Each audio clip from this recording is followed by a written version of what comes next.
Okay, I'm going to call to order the December 11, 2019 meeting of the Board of Education for Wheaton School. Mrs. Hutchinson, please call the roll. Here.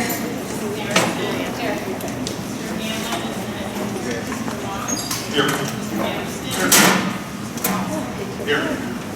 First is the Pledge of Allegiance. So since my kids went to Wheaton School, I'm going to call on 4 students here to help us in the Pledge of Allegiance. Jamie, Sophia, Penny, and Reason. Mr. Mitchell put you up to this.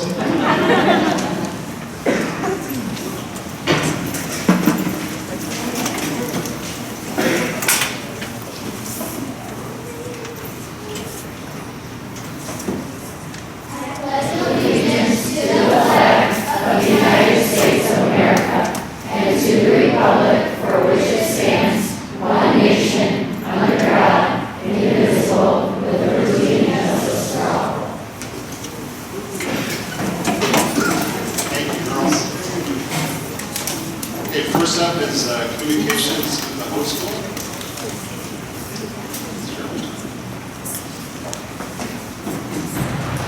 Thank you, President Paulson, Vice President Crabtree, Dr. Tueller, distinguished members of the Board of Education, and members of the senior leadership team.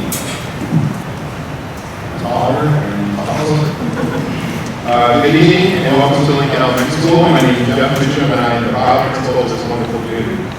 Thank you for giving us the opportunity to host tonight's Board of Education meeting. Each day, the staff at Lincoln extends themselves to provide unique learning opportunities that not only challenge students, but ignite their passion to learn. To highlight the work we do, we would like to show a short video that captures what makes Lincoln a place to live, laugh, and learn.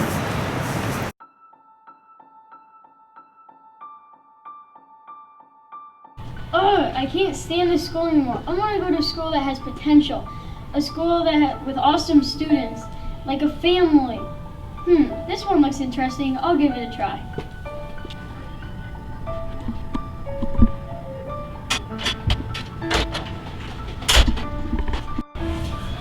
Welcome to our school, Lincoln. I really hope you like it here. How about I go ahead and give you a tour, but I have a meeting right now.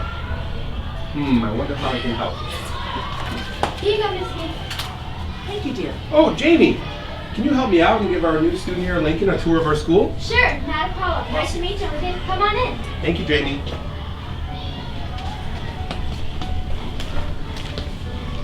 Let's start with the kindergarten rooms. I remember when I was in kindergarten, I was so excited to start school. Aren't they great? They're so excited about learning.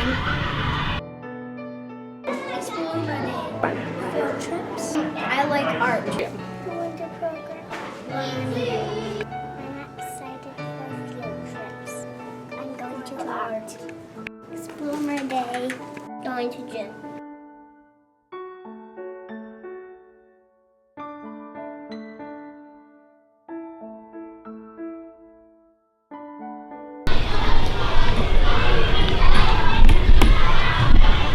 Hey, what are these pictures of? Well, Wildcat Chat are the groups we meet with about once a month that help us build our community here.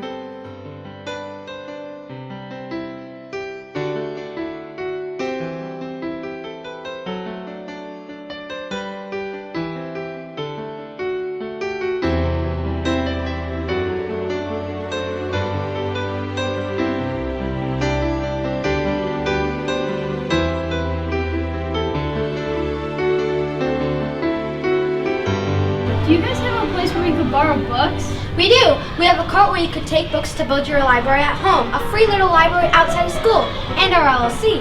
Let's check it out.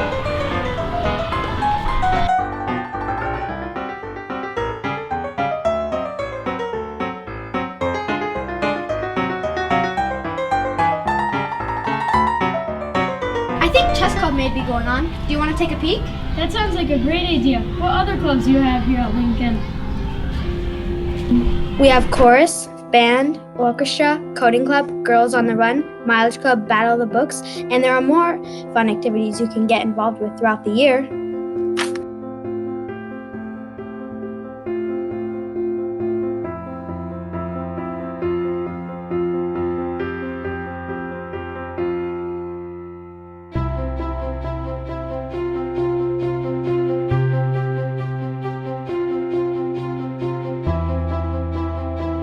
I am so excited to meet my teacher.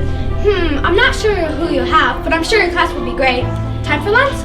Let's go check out the NPR. It's welcoming and it embodies the spirit of I can't do it yet. Our community. Teammates! To help our EL families feel connected. Our wonderful Custodial staff. We are family! Oh, that vodka is so cool. Thanks. It's new. Kind of reminds me of you. Let's see. Describe Lincoln in one word. Fine. It's amazing. Considerate. Amazing. Helpful. Sewing. Be kind. Nice. helpful. Awesome. Learning. Colorful. Fun. Playful. Nice. Awesome. Responsible. Kind. Amazing. Strong. Learning. Unique. Recess! I love recess.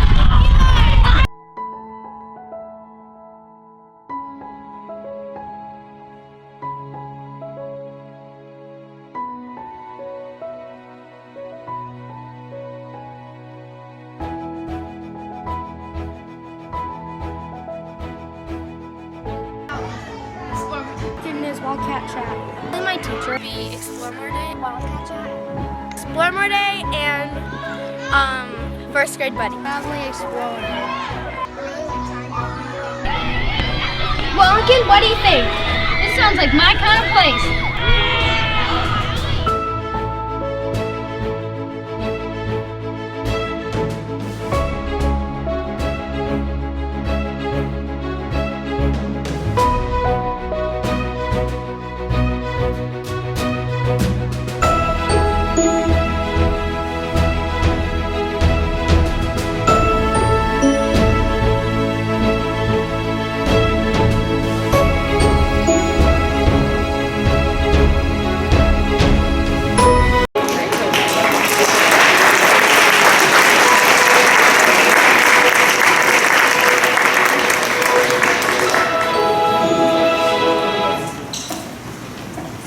So I would like to recognize the student producers of tonight's video, and some of those are with us tonight.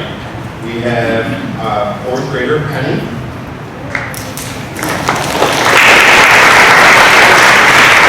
And our third graders, Peyton. And then our fifth graders that joined us for pledge, Sophia, Reasoner, and Jamie.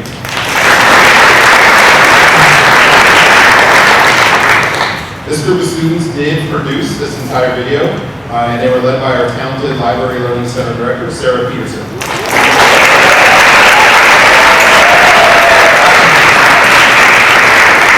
Last but not least, the individuals sitting behind me, or standing, and those who couldn't join us this evening are the ones that make Lincoln an exceptional, caring, and safe place for all kids to learn.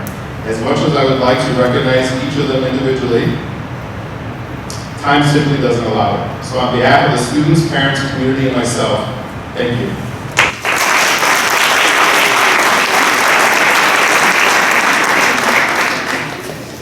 Great, thank you, Mr. Mitchum.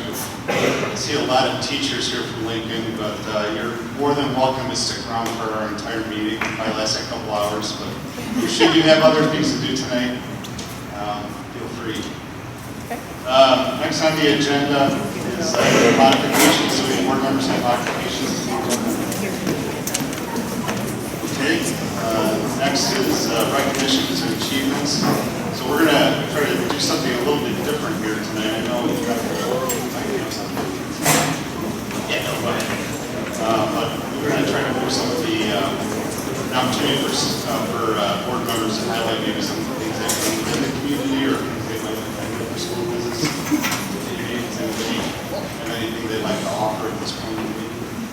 I saw that, so the Warrenville South Health Department won for the second time a blue ribbon, which is a huge honor for them. I know I had the opportunity in the spring to go twice, and the see efforts that they were doing in drug education, and great honor for Warrenville South.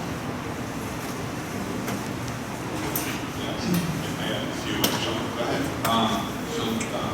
Susan and I had the opportunity to tour TCD Partners. It was right after the last board meeting. And so TCD I drive by every day, and it's this kind of nondescript one-story building. When I went inside and saw how massive it was, that was the first thing that struck me. And secondly, there's a lot of really cool programs that I knew a little bit about, not too much, so that was really, it's really eye-opening. A lot of good stuff there, and then Partners, which is where students go if they're expelled, and the restorative nature. Anthony Crispo, the principal, just really focused on helping those kids, get on the right track. And so it was, when we have to make those decisions, they're tough, and I feel a lot better about that building, and it was just, I left there really energized. I didn't know what to expect, so I thought that was really good. Madison is one of my adopted schools, so I spent a couple hours there with Mr. Callahan, and so it was good to see that school. And, being at work all the time and then coming to the meeting, sometimes forget the connection about the kids, and it's really cool to see a principal so connected with so many kids. Only a couple more. Saturday was the music department pancake breakfast at Wheaton North, and I was sitting at a table with somebody I hadn't met. He moved here last year, and they looked at Wheaton and Glenbard schools, and they intentionally moved so his kids could go to Wheaton North. And I just thought it was really cool. It was the academics, it was the community, so I thought that was something to be pretty proud about. And then, last night, some people might have seen the video. This morning, Madison and Franklin had their middle school game at Wheaton North, middle school basketball game. And there was a young man who actually attends both schools, who's the manager for Franklin, and he got to suit up. They let him suit up for that game, and he started, and he made a three-point shot, and to see the reaction of everybody was just,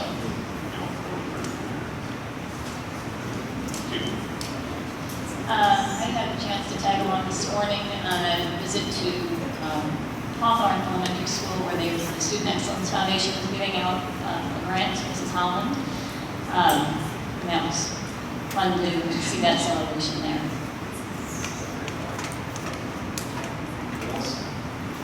So I just had one event that I attended last Monday over at Humble Middle School. I attended the Special Olympics Packaging Night, which is an organization that was Kristen Sharon and Flying Tigers.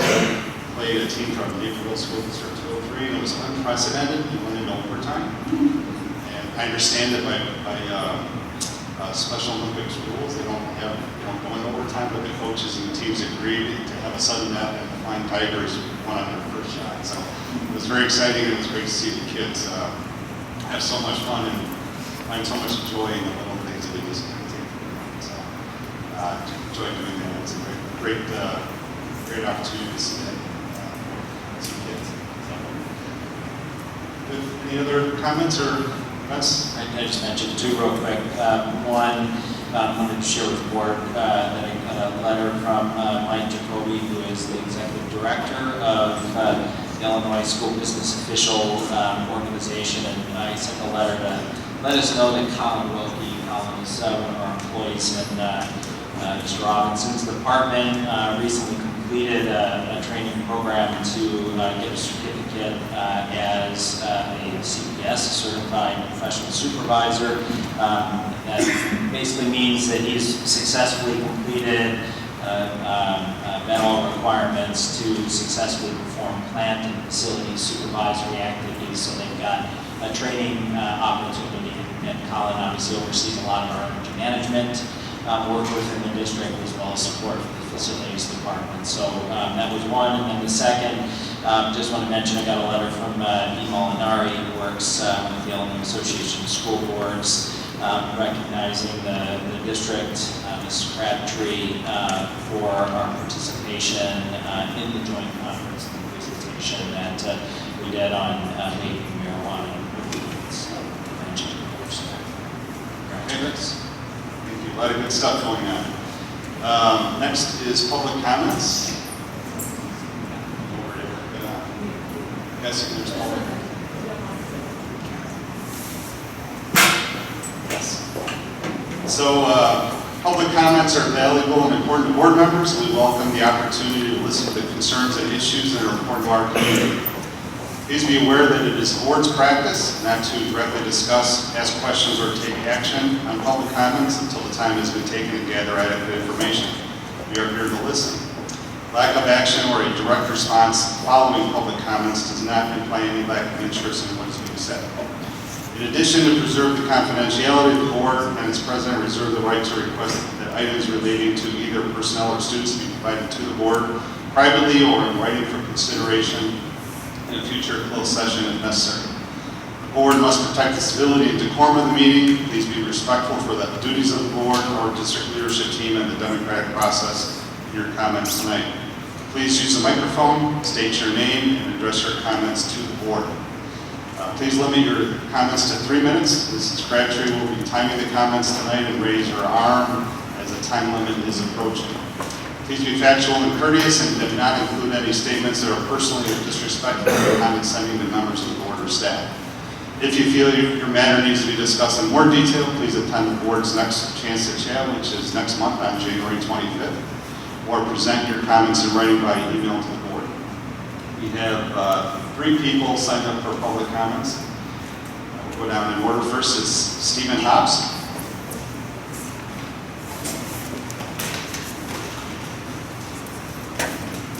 Good evening, my name is Steve Hobbs, as was just mentioned, and I appreciate the board's giving us the opportunity to provide comments.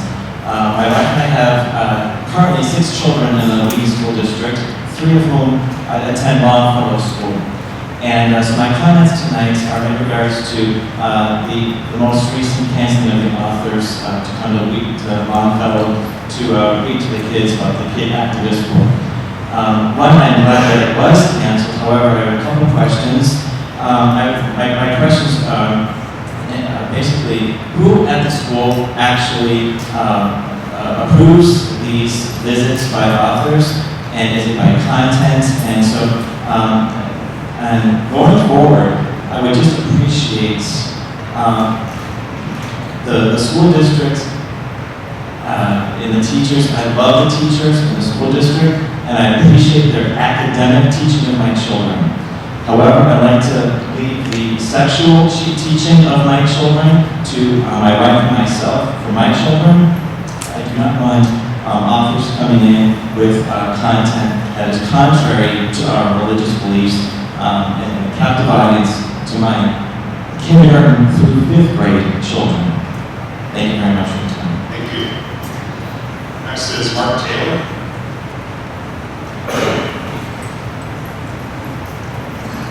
My name is Mark Taylor. I attended Wheaton Public Schools for 13 years. I have 5 children who went to Wheaton Public Schools, and I have grandchildren at Wheaton Public Schools. There's been a lot of confusion over the past several weeks about this issue of an author who was invited and then disinvited. I hope that the school district somehow will be able to clarify what happened. But I appreciate what Mr. Hobbs just said about the significance of communicating with parents before outside speakers come in. This would be true both at the grade school level, middle school level, and high school level. I get the impression from the news reports of the past several weeks that there was not adequate communication with the parents before this author was going to come. You know that the issue of homosexual lifestyle is a controversial issue, and it's certainly something that needs to be communicated. I'm not sure why we need to have that issue addressed at the grade school level anyway, but if it is going to be addressed, by all means, there should be a procedure and a policy to make sure that the parents understand the nature of the communication that's going to be had, so that the parents have an opportunity to ask that their kids be exempted from that particular program. On a different topic, let me just say thank you to whoever put together a recent big card that came in the mail talking about all of the activities going on in District 200. It's very informative, so I appreciate that. Thank you. And third and last is Tim House.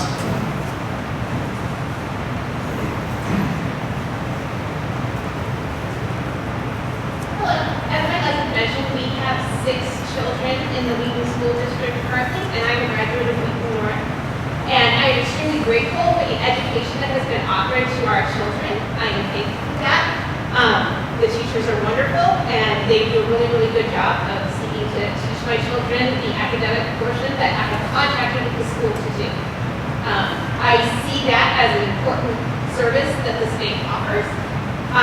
However, I'm concerned with some of what was said in past. This was dealt with last week. I believe there was another meeting on the 7th regarding notification of parents.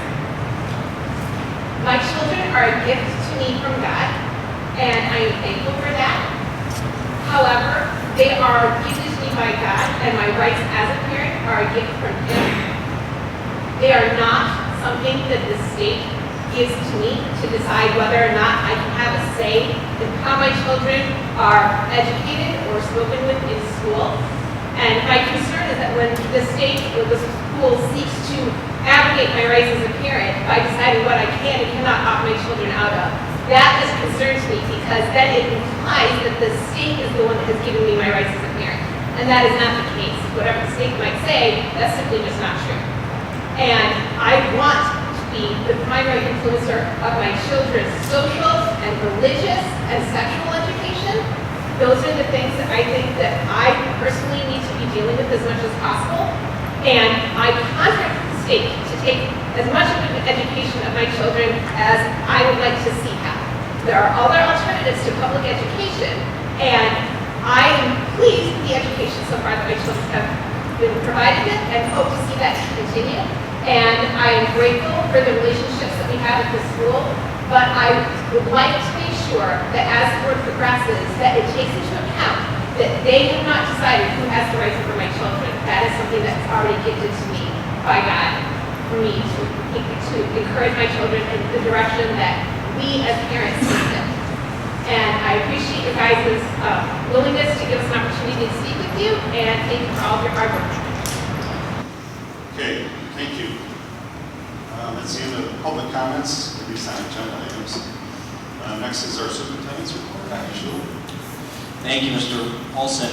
Just a couple things I want to share with the board tonight under my report. So one, thank you for sharing all of the recognition opportunities this evening. I think a great way to start the meeting. I had a conversation with Mr. Robinson today. And one of the things that he shared that I just wanted to pass along to the board, our facilities department helps to transport a lot of the items that are collected in our schools for the Christmas sharing organization, and they move them to the distribution sites. A lot of that distribution is going to take place between Friday and Saturday of this upcoming weekend, and JR shared that his guys moved an awful lot of stuff collected at our schools, trucks full of donations. So one, thank you to JR and his crew, and thank you to all of our schools for engaging. I've had an opportunity the last 5 years to participate on Friday at one of the distribution sites, and again, just really a phenomenal opportunity for our community to help others in our community. The second thing I wanted to share in the board's green packet tonight, you have an updated log of gifts through the first half of the school year. I think you're accepting 4 gifts this evening under your consent agenda. And so we track all of those gifts that you accept. And so through the first 6 months of the school year, we've generously received almost $200,000 in gifts and donations to the school district from private residents, PTA, Student Excellence Foundation, and again, we could not do a lot of the amazing work that we do if not for that support from the community. So I just wanted to make sure you saw that log. As Erickson mentioned tonight, the Student Excellence Foundation, I actually had a chance to, I think, go on 4 of the classroom visits thus far to honor and recognize our teachers that have been giving grants through the Student Excellence Foundation. Really, again, amazing opportunity, and kind of in that vein, Erica asked that I pass along that at Cantini, at the McCormick House, there are 7 local nonprofits that had an opportunity to decorate and display a tree supporting their nonprofit. The Student Excellence Foundation is one of those. And so visitors are able to vote for their favorite tree. I'm encouraging you to find the Student Excellence Foundation as your favorite tree, because there's a benefit that will come to the Student Excellence Foundation in a $2,500 donation if in fact they are recognized in that way, and that will again continue to help and support the school district. In your green folder, there is a presentation that I wanted to share with the board. I had Ian Smith, who's our Director of High School Instruction, a little bit earlier in the fall. I put Ian on a little research project to do some work helping our administrators get ready for some of the potential impacts that I think we're going to see on the school district post January 1st and the legalization of recreational cannabis in Illinois. And so I wanted to make sure you saw a copy of that presentation. In particular, there are a couple of slides that I think talk about some of the potential policy impacts, probably a couple of minor changes that I think we're going to need to make in our student handbook to make absolutely certain that we are crystal clear that, that change will certainly happen in the community, certainly for our students and in our schools. It is not legal. It will still be an illegal substance, and we want to make absolutely certain that we're crystal clear what's not allowed with that. And so there's some references to, I think, some of the changes that the board will likely see in January that come to you, as well as again just some of the awareness that we raised around that. We are in January. We've got a gentleman by the name of Matt Quinn who's coming to do a couple of community engagement sessions. Tuesday, January 28th at Warrenville South. Mr. Quinn will be doing a presentation on vaping and marijuana. And again, part of this is about raising awareness to make sure that, that we do help our community understand some of the dangers, certainly from a health perspective. Had an opportunity a little bit earlier in the year to listen to a presentation from the superintendent in Colorado, who was a superintendent at the time that state. Went through the same change, and he did share some of the impacts that they saw on the system. And so I think, well, certainly that law was not our choice in the school system. We I think certainly need to make sure that we raise some awareness in our community. And then finally, I just wanted to mention that in January, we will be presenting to the board your updated set of 5-year financial projections as we hit the end of this calendar year.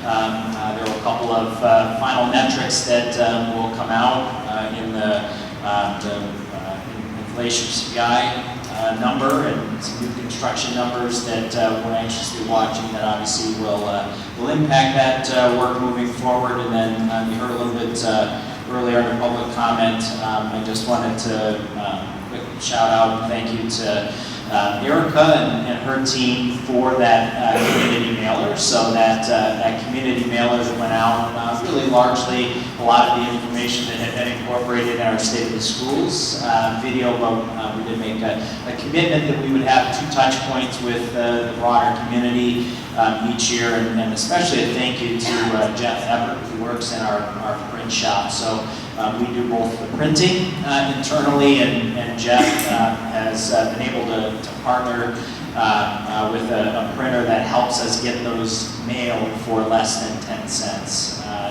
a home. So I think it's a good communication tool, but we do it as economically as we can, and that's thanks to Erica and Jeff in the print shop.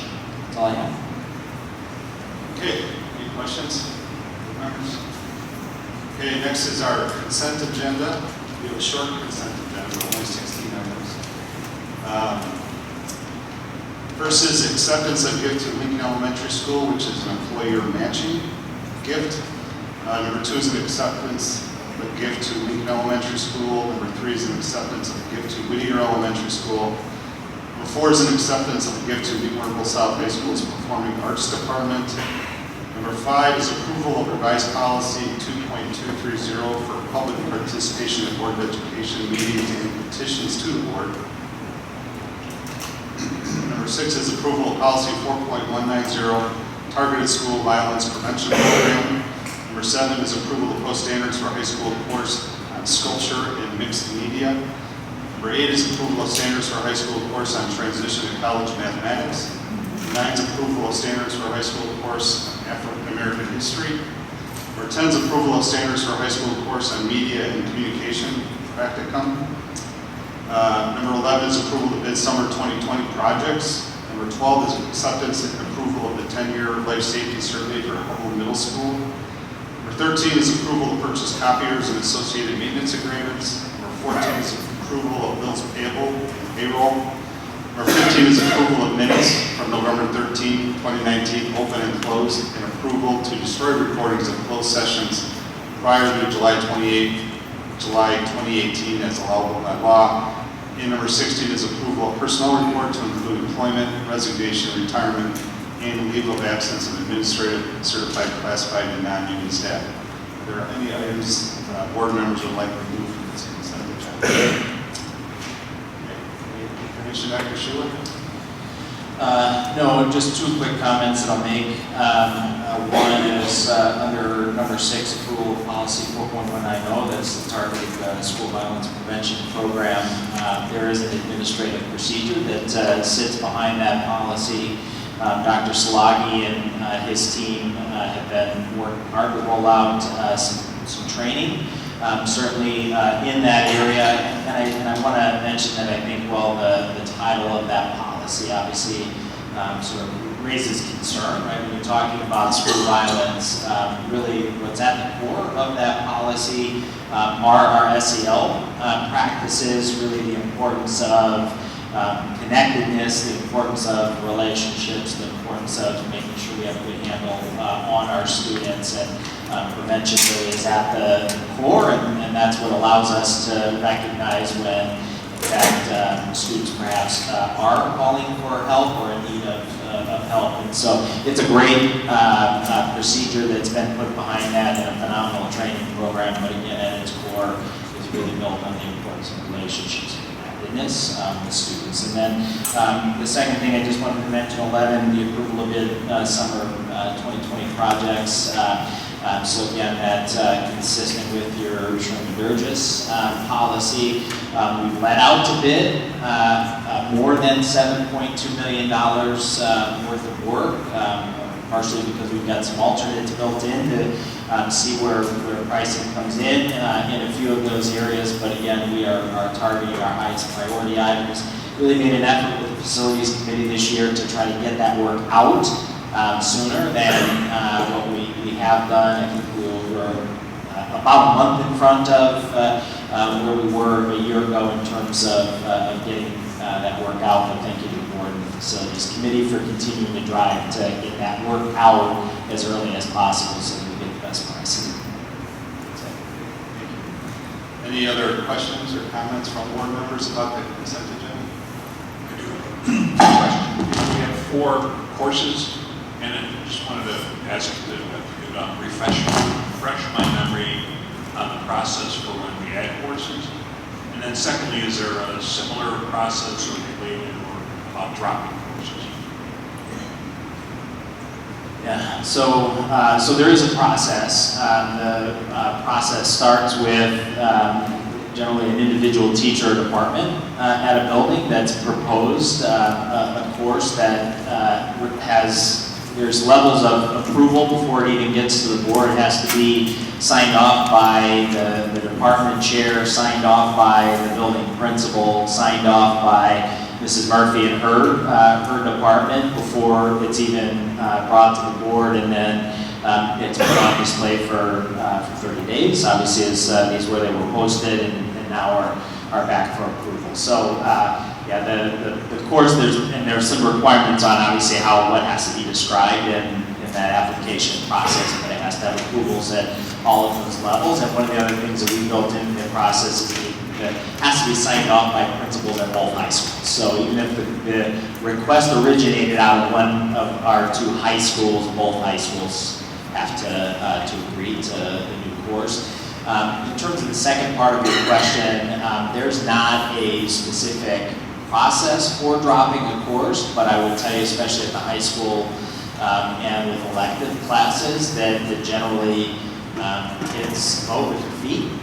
And so not all courses that are in our course booklet actually run every year. They may be in the course booklet, and if not enough students sign up to run the course doesn't run. If obviously a course sits in the booklet for a long time and is never able to run, there's a point where that will get pulled out.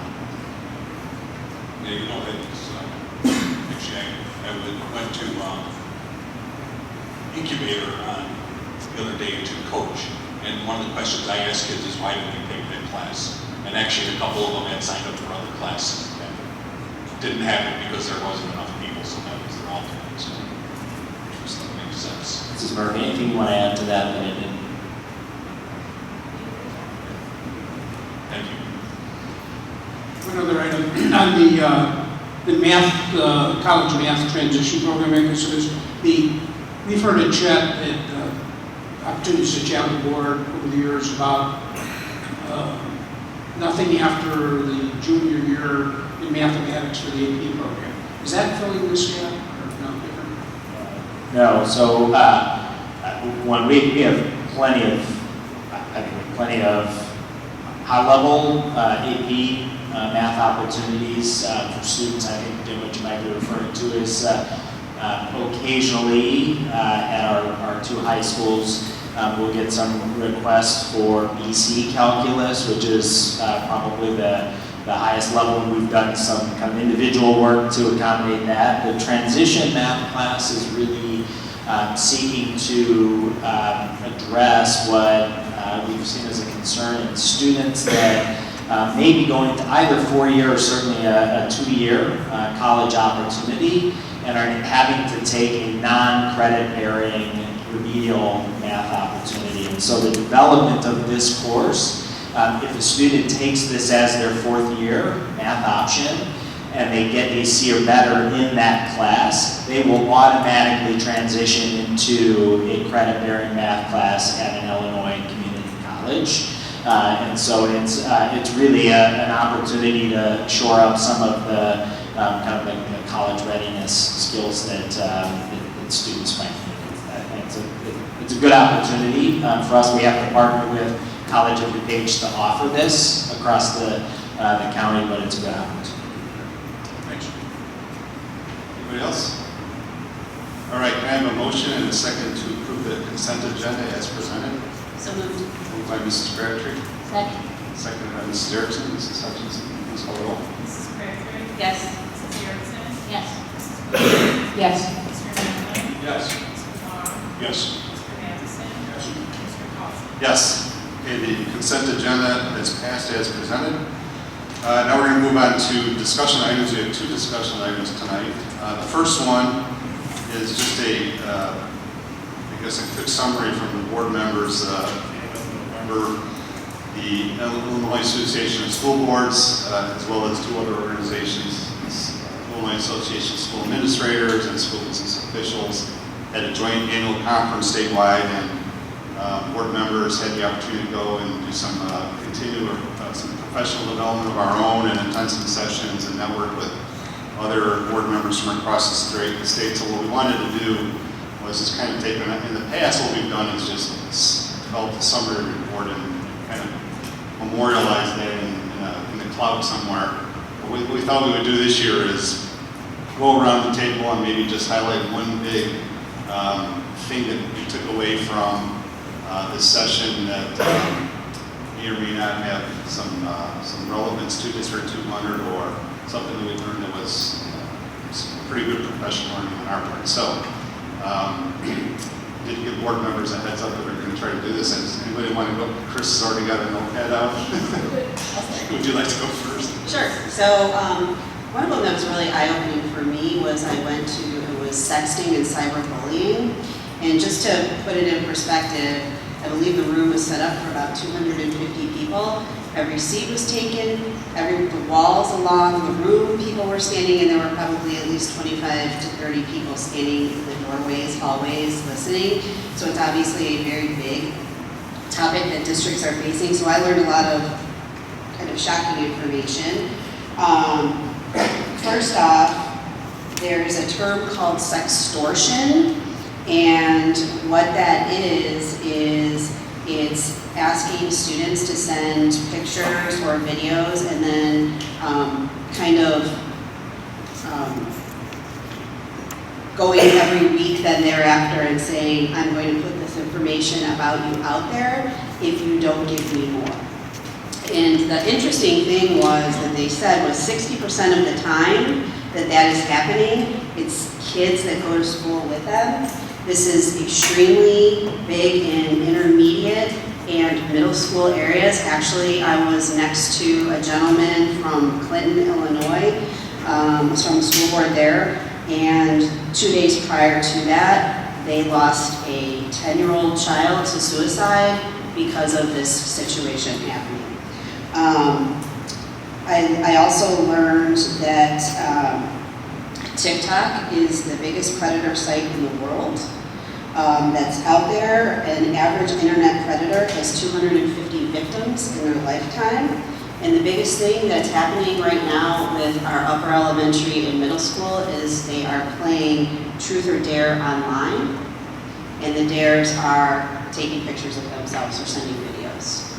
So it was extremely eye-opening, scary. I'd love to hear too, we can talk about down the road, how are we staying on top of things? One of the things that they mentioned to us is if you go into the App Store on your phone and you type in Hide My Pictures, you'll find at least 12 apps that will pop up that kids are using and they're hiding their pictures and things on their phones.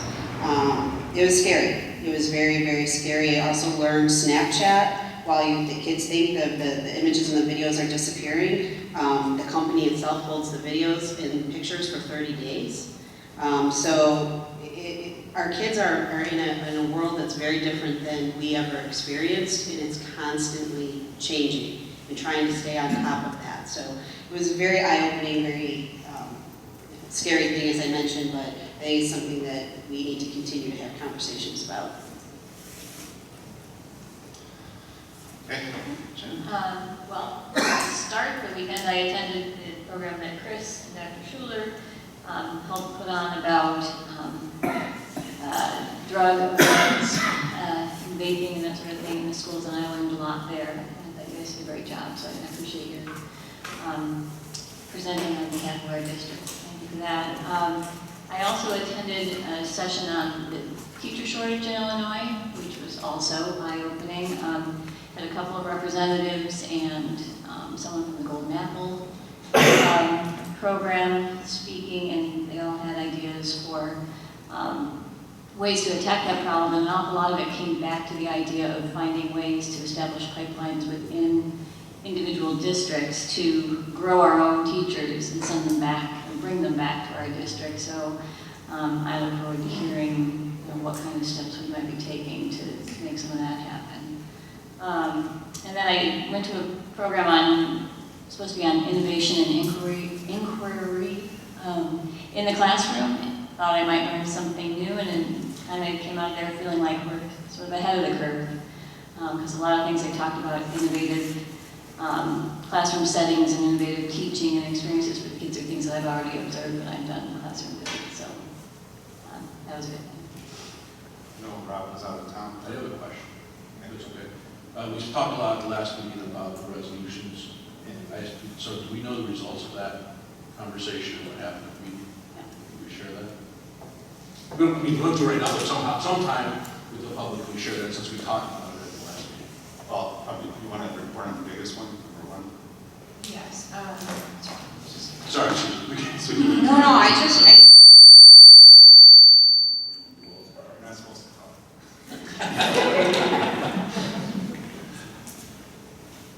As you probably get closer, you probably turn it up because you weren't close enough. Oh, I'm sorry.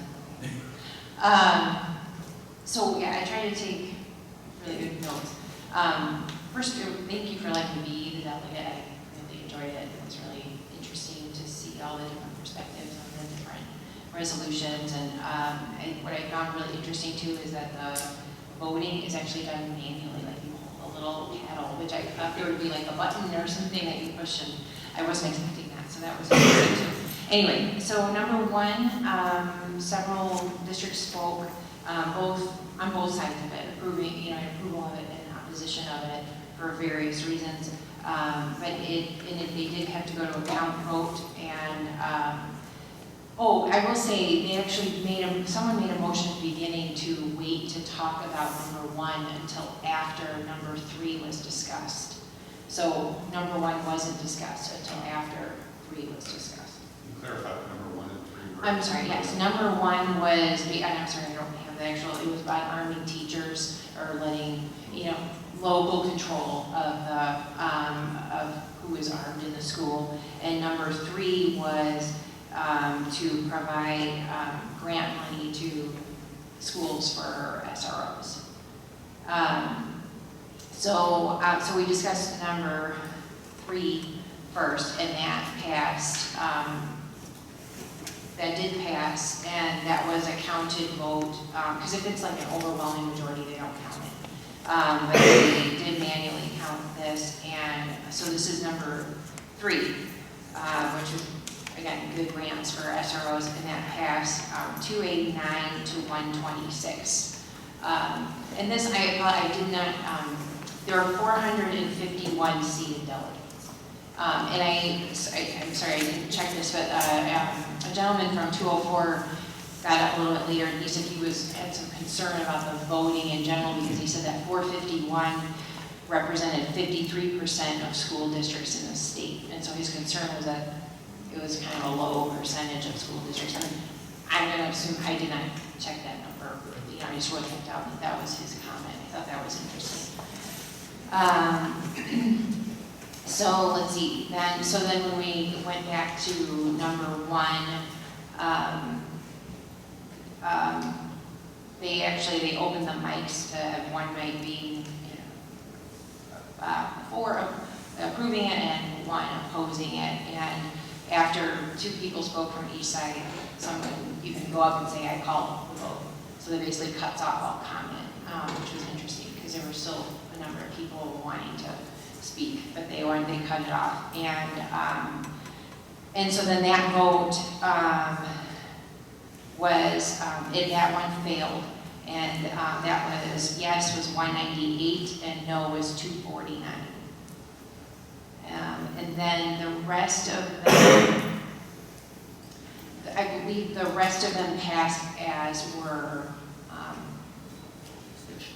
presented in the book. So some of the ones that we had talked about, going a different direction, those went the way that the Iasb had recommended. So if there's anything in particular that you want to know, like I said, I tried to write down a lot of notes and about what some of the comments were. I'm happy to share those. No, I appreciate it. I just thought since we talked about it, that we could bring up the results of this conversation as well, so the public knows. Yeah. And just so the public knows, that's, all that does is create position statements that the Illinois Association of School Boards then advocates for on behalf of the membership, advocates to Springfield to try to either support or get legislation passed. So that's kind of the process. Yeah. So thank you. But there were definitely people who expressed the same things that we had talked about, that there were some that were only, they didn't understand why are we talking about something that only affects one district, or, that kind of thing. So that, everything I felt that we talked about, somebody else brought up. And so, so I thought that was interesting too. It's always good to hear all the different sides of it. So I found it really interesting. Thank you. I know you were out for a family matter, correct? So, Jim? Yeah, I attended a number of legislative-related sessions. I had done that in the past too, and there were different legislators at different sessions in the past. This year, it must be a non-election year because the turnout of the legislators was pretty weak, and a couple didn't show up. And so, but, the general thrust of it was there's a much better working environment now in Springfield, with the change in administration and the governor. And a number of items have passed because of that. And I think there's, the perception that that momentum will continue and, be positive for school districts and so on. There was the evidence-based funding model which passed was spoken of very highly. Really doesn't affect our district a lot. We got some extra money, but not to the same extent others did. And, that's again where there's kind of a standard cost reimbursement, if you want to call it, by school. And if you have a lower property tax, you get more money, and that kind of a program. And because we're kind of in the middle of that, we're not getting a lot more extra, but it was very positively received in general. There was the new state superintendent spoke. Big issue at that time that she spoke a lot about was the isolated timeout problems that occurred. And, it was interesting, the state reacted a bit. This is where, again, a student that's acting out in some way would be put in a room, and there was a, conceptually non-monitored. And, in reality, there were, a number of superintendents spoke saying, we don't put somebody in the room because it could be dangerous. And so that, there might be someone outside the door and so on. And the mandate that was passed generally did not address that well, and there was a number of modifications that needed to be made. But, it was a very, I think there's an article in the Tribune about a week before the session, so it came out there. But, and then the biggest item, I think, still my personal opinion, which, really didn't get much attention, was the whole pension issue there. I think typically the legislators right now are saying, well, we didn't create the problem, and I think, that's generally perceived to be true, but the reality is they're going to be the guys pretty soon that are having to solve the problem. And so I think that, we still have a tremendous demand on the state budget. 20-25% of the money goes to pensions, and, there's really been no effective resolution of that. And I think I just read subsequently to that it's gotten worse. There was a lot of funding, but the reality when the actuaries did their study, it wasn't sufficient in the current year's edition. So, so I think we still, probably that's the biggest challenge in the funding of state education that we have. And, there was some discussion about passing it back on to the local districts, but the reality is recognizing that you just can't say you take it now. It would have to be somehow funded initially at least, and then putting it more in the hands of the future boards of education to, negotiate pension benefits somewhere, not at the state level, but at the local level that would allow some local control of the pension costs. So, those are, kind of distant thoughts, but, it was interesting, not a lot of, there's some mandates passed that were not funded like always, but all in all, I felt it was, not the best session. It didn't affect us a lot, other than just general attitude of the legislature. So that's what I would say. It was a busy weekend. I too attended the May meeting, on which I had maybe before I knew who the distinguished speakers were. But I did learn a lot. Actually, I saw one of the graphs at the marijuana one. The one that really struck me was the THC potency and how much that's increased in the last 20, 30 years. I thought the keynote speech on Saturday morning from Matt Mayberry, former Chicago Bear, said he played in one preseason game and busted up his ankle, so it was a little bit loose. But it was interesting though. It was kind of a typical leadership, inspirational talk, but it was good in terms of he had a rough time in high school with drugs and stuff, and he just talked a lot about you are who you hang around with and stuff, and it was good. For me, just good parenting things, and I think about periods of time where you do what people around you are doing. So it's pretty pretty simple, but it was I actually thought it was pretty inspiring. The one that I wanted to report on the most on Friday, I went to one on the art of school boarding, and probably for all of us, and for me, it was just a reinforcement of what we learned, especially Susan and I on boarding. But I thought it's good, because maybe sometimes people don't really realize, we're a board, and we are one of 7. We're not individuals, and people come to us with problems, and our job is to listen and to guide them, not really to solve problems, and just re-emphasizing that whole thing. But I thought the reason it's important is that, I certainly didn't have as good an understanding about that before I joined the board, and I think it's important for people to know, a lot of times we get emails, and I think people might be looking for somebody to reply, and somebody's Brad or Jeff or somebody on his team, and I thought that was, it was just a good reinforcement, but it was also a good reinforcement of not, it's not that we stand back and don't say anything, we can listen and kind of replay, but help guide them and get heads up. So I thought that was good. And Sunday morning I went to one on parent and school board members, and it was pretty interesting. But what struck me about that is we're pretty fortunate to be in the district we're in with a lot of the people at the table I sat with are in maybe one Bush town kind of thing, so they don't have the depth of assistant superintendents and expertise that we have across the board. And it's probably a little tougher, like the spotlight on them is probably a little tougher because everywhere they go they are identified as school board members. And while we may run into that here and there, most of the time we can go to Jewel as a community member, not as a school board member. So pretty good. Susan? Well, as I spoke, I was a delegate. It was a really fantastic experience. I enjoyed that. On Friday, I went to one of the pre-meetings, which was on equity and closing the achievement gap.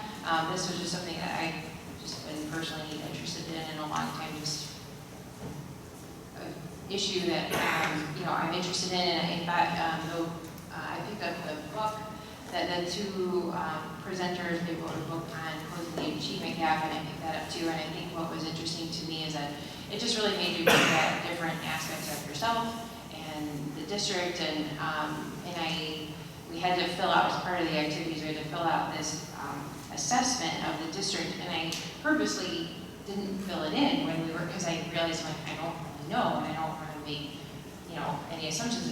It kind of highlighted that I need to learn more about this, but then felt silly because then I was just like, share it with your neighbor and where you're at. And I was like, okay, don't take that the wrong way that I didn't fill this out. I just don't want to,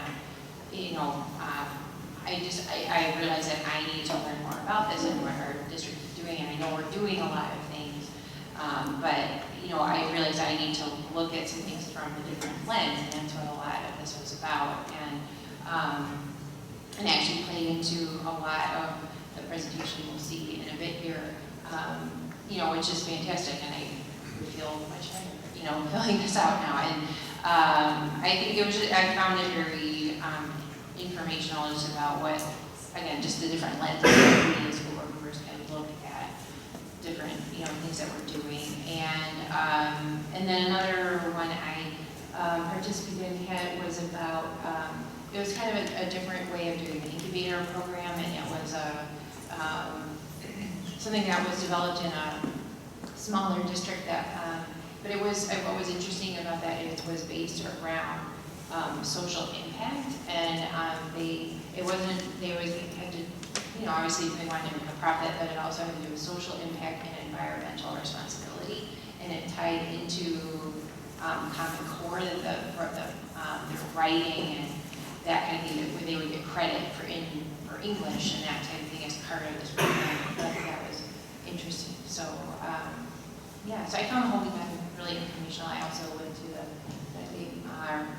Mayberry presentation, and same thing, like it kind of started out as a sort of, I felt kind of typical motivational speech, but then as he went on and started telling his story, it was, you know, I found it really interesting, and there was some good information. Good. Thank you for all that. A quick highlight of 3 things that I attended. First off, and these are all kind of related to the topics we talked about recently, I think. First one I went to was a session called Don't They Just Need More English, which is about serving EL populations. There was 4 different school districts, Naperville 203, Woodstock, another District 200, Elgin, U46, and then Moline School District 40. A couple of highlights from that, just the importance of growing an attitude of collective responsibility. It's not just those students that they have to serve.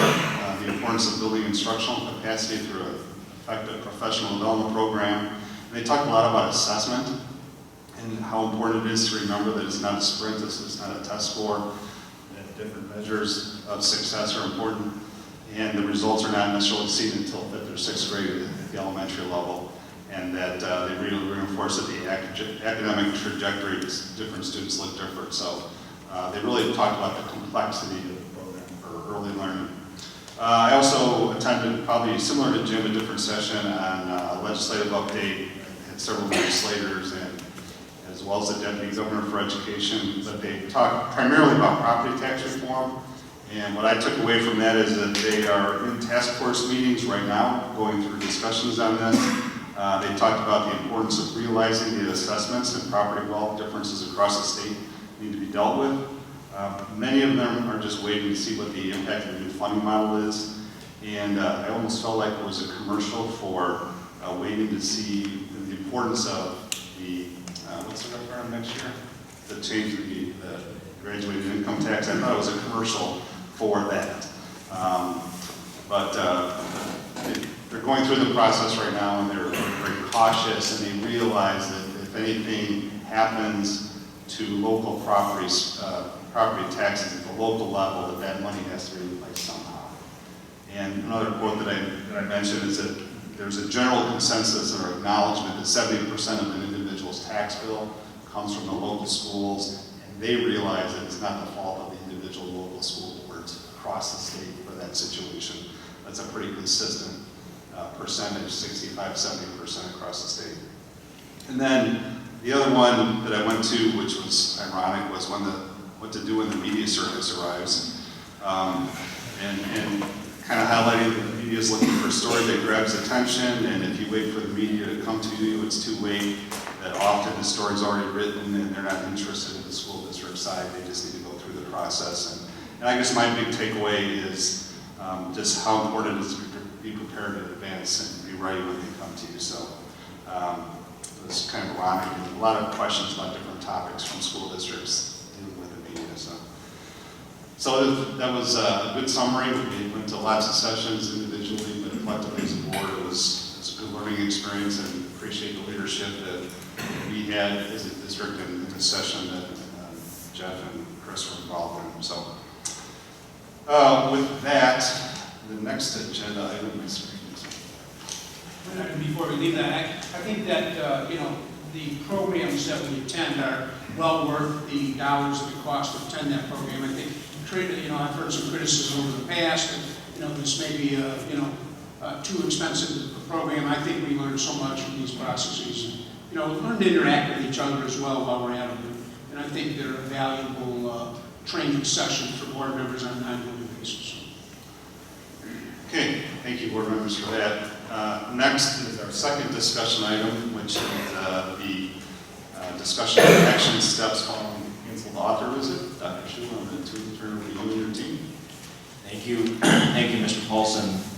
A couple of things I just want to share with the board in context. So following our last board meeting, we convened 2 board committee meetings. We met with the HR policy committee to review a couple of the relevant board policies connected to the canceled author visit. And then we also met with the teaching and learning committee. With the teaching and learning committee, we really reviewed 2 things that we're going to share with the board tonight. One is one of the items that was already in the board's strategic plan, which is a discussion around proactive practices. That's some of the equity work that we are doing within the school district that we want to make sure we highlight and share with the board tonight. And then actually talk specifically with the board on where it is that we are at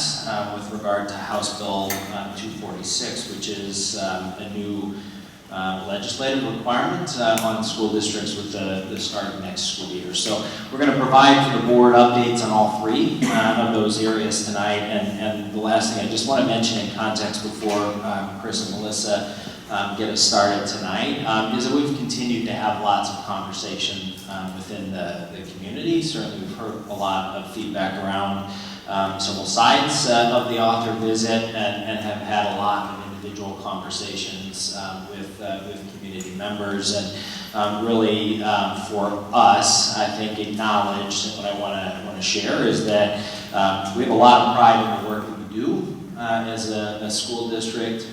We do recognize that as a community unit school district, we serve the community, right, that comprises our district, and the reality is that the face, the composition of our community does continue to change, and we need to make sure that certainly our practices evolve with that, thus some of the proactive practice conversation. But I very much respect, value that relationship that we have and that trust relationship we have with the community. I think that's what makes us what we are as a school district, and so we are going to continue to move our work forward in the interest of serving the students in District 200. So with that, I'm going to pass it over to Dr. Salagi, who's going to get us started first with the proactive practices update.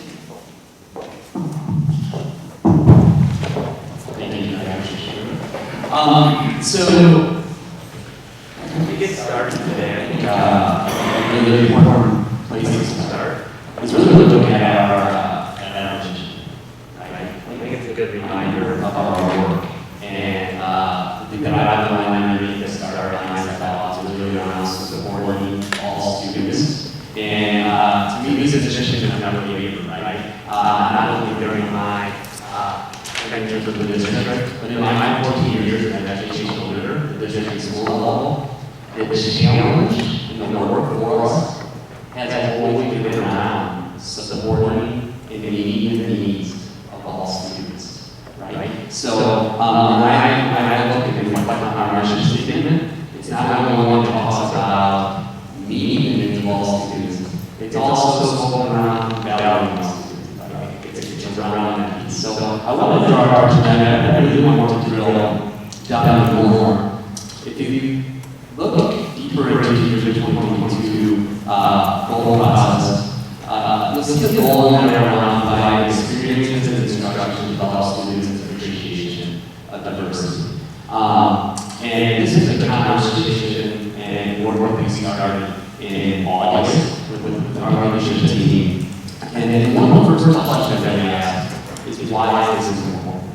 And I think there's 3 answers to that question. How will the workers keep it out? One to bring to life.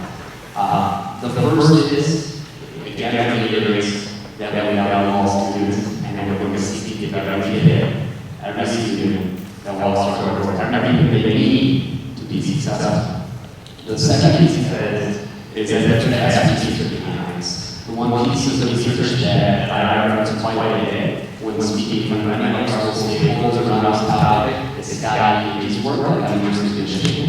This gentleman has devoted a good portion of his work towards researching homogeneous groups and diverse groups in many different sectors: social, public, economy, all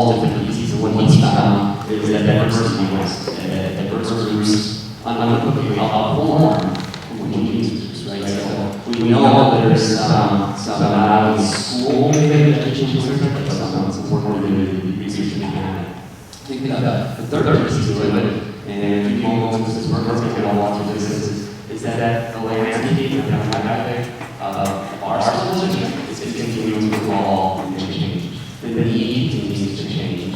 And so our work should really not be responsive, it should be proactive.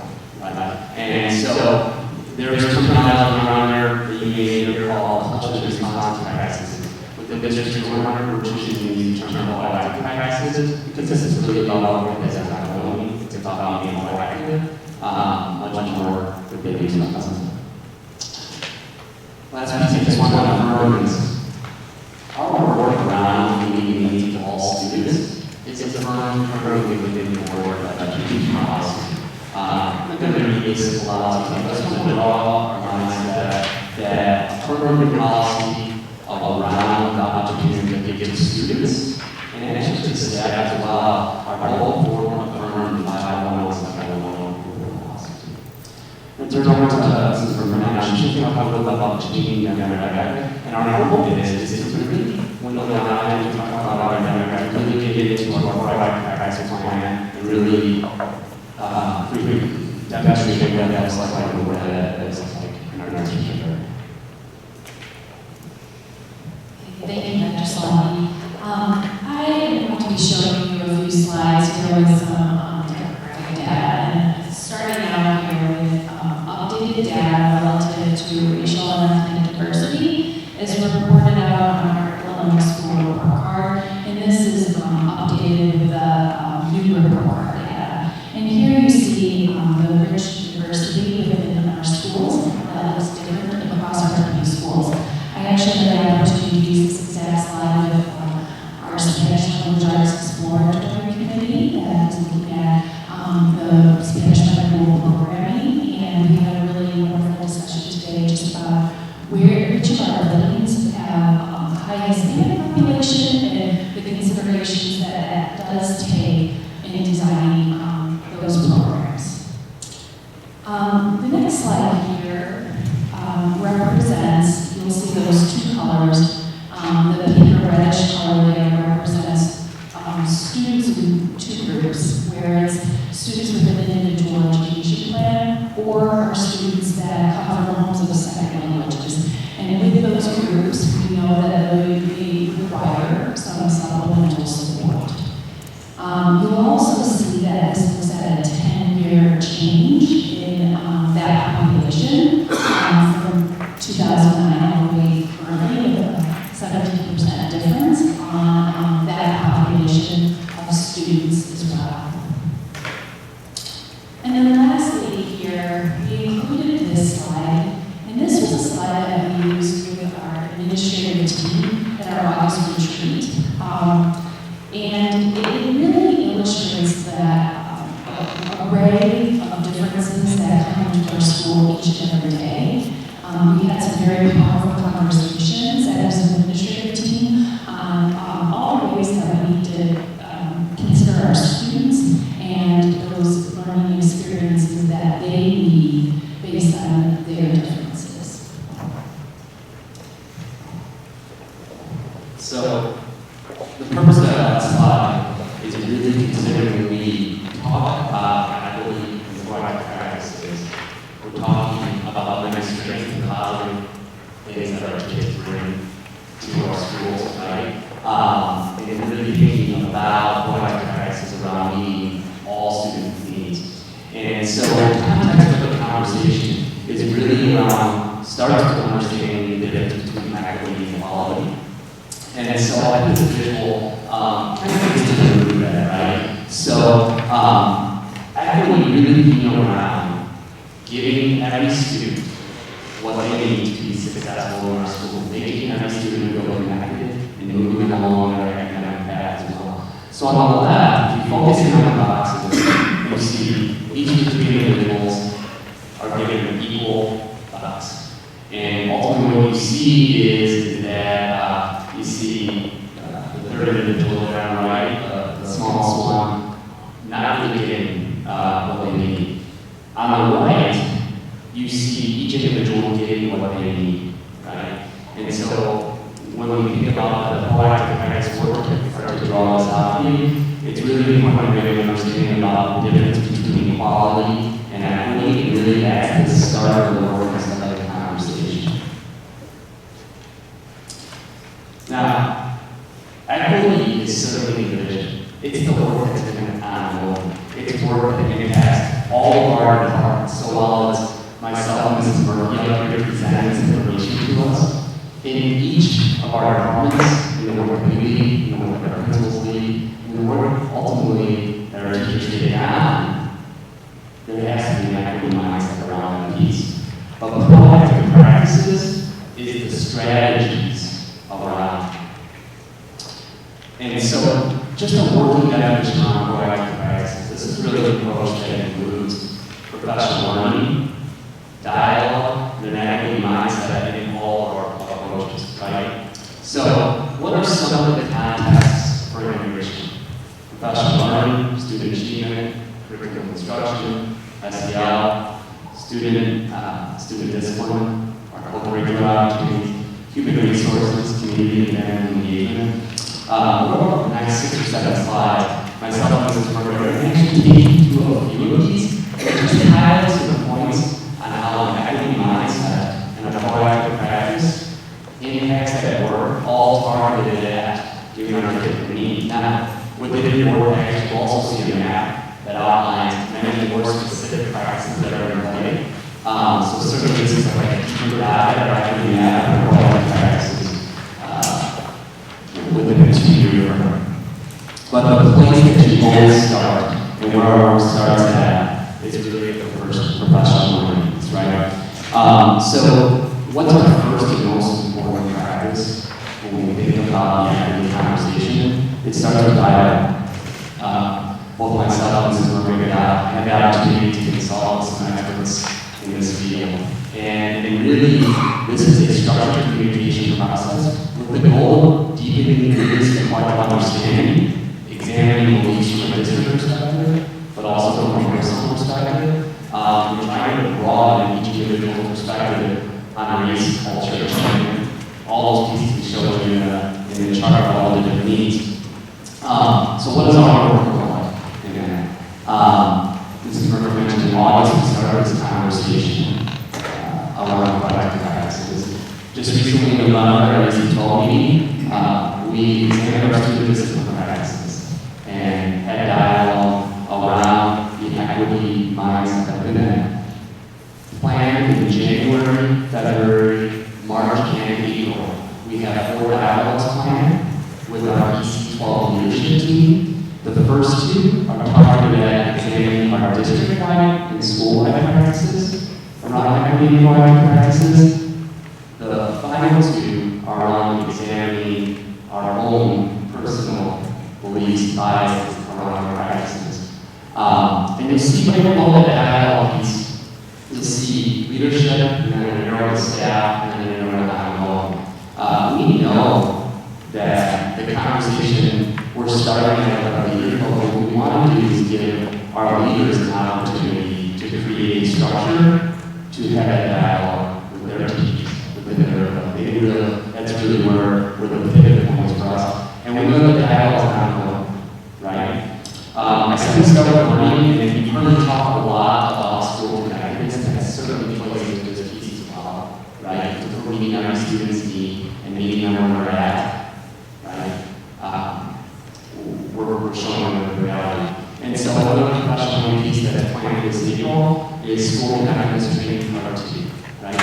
Part 1 really focused on school-wide structures that ensure our kids connected. But one of the things that we've heard from our teams thinking about that training is it does great work, they have great systems in place, but we still have students that are disconnected and need specific strategies on how we can better connect. So it's going to be a specific focus.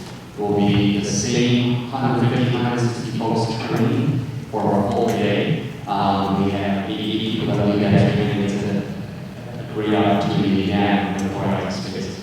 Also want to put lightly, as you know, District 200, a state leader in micro credentials. It's an innovative competency-based professional learning program, we offer many micro-credentials through outside providers.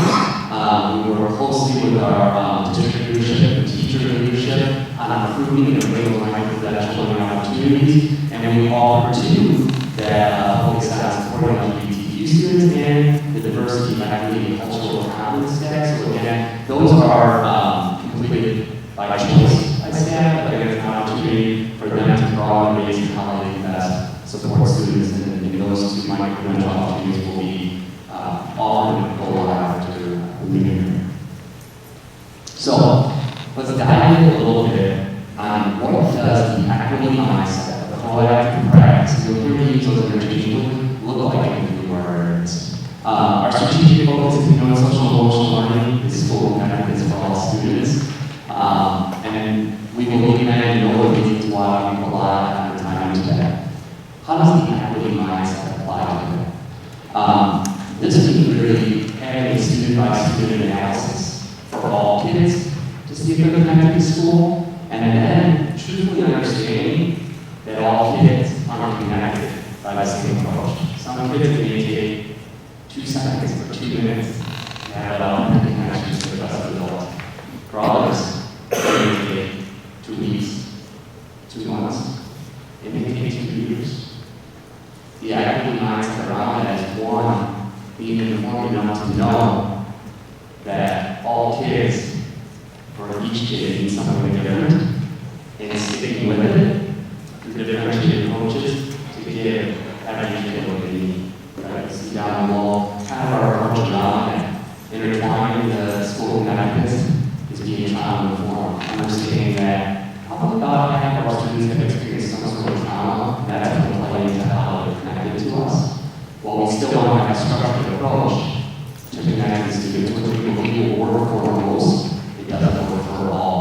So again, we're different our approaches strategically and implementing them to make sure that all kids are connected. That's the difference between the equality and the inequality.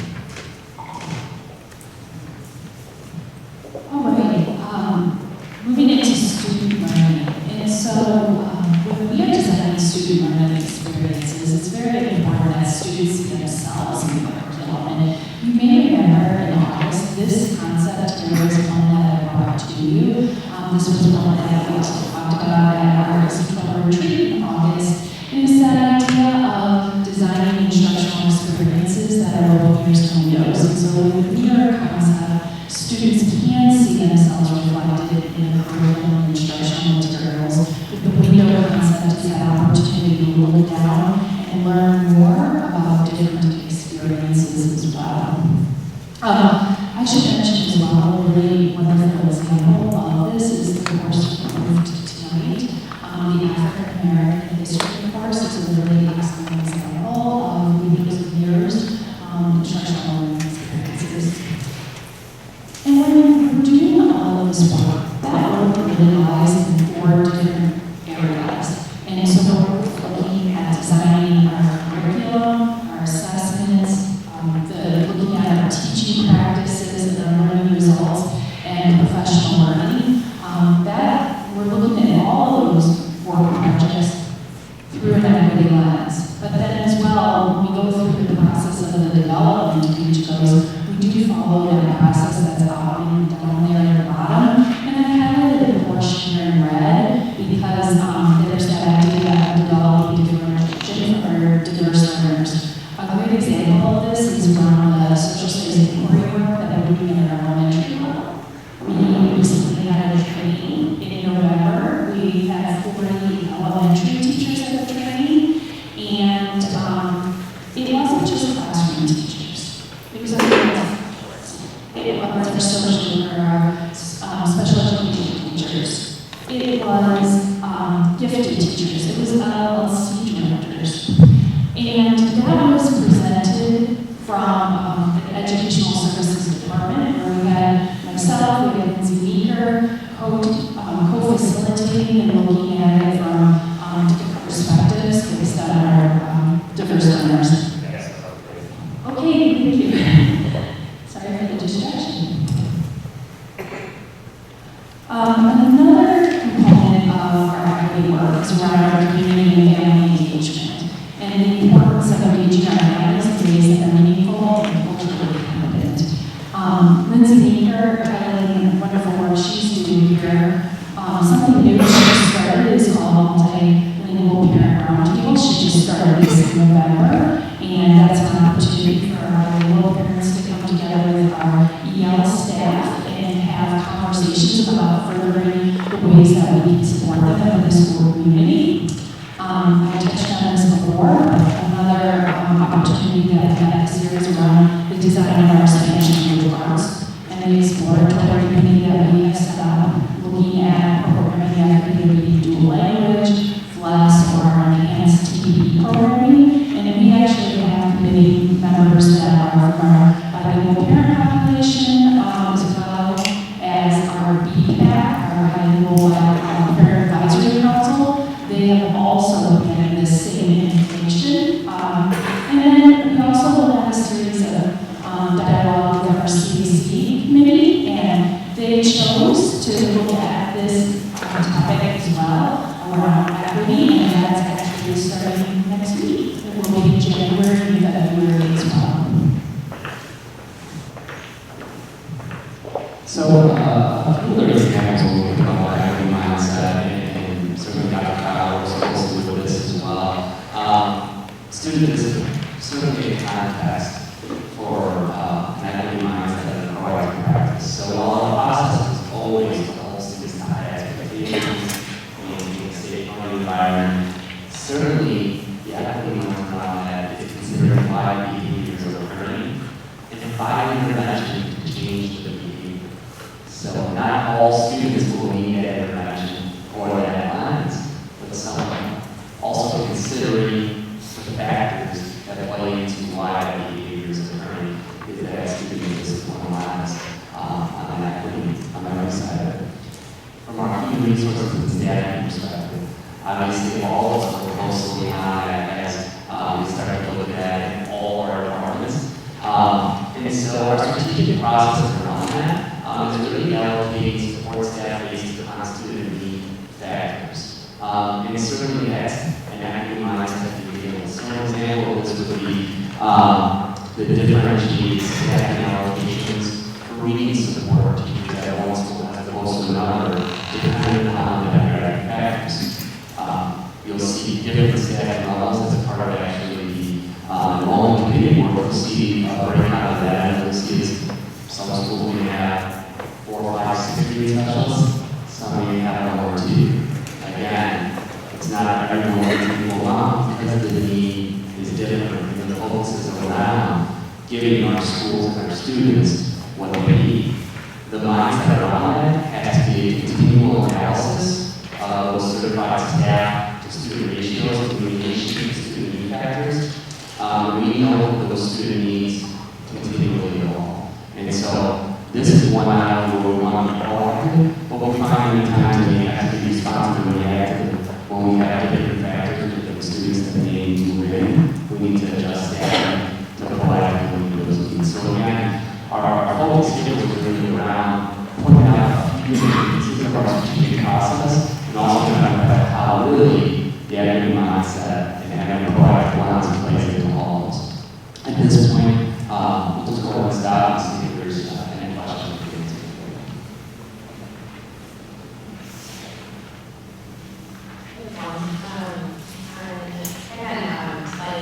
With that graph about the second language and ADD, increased over time.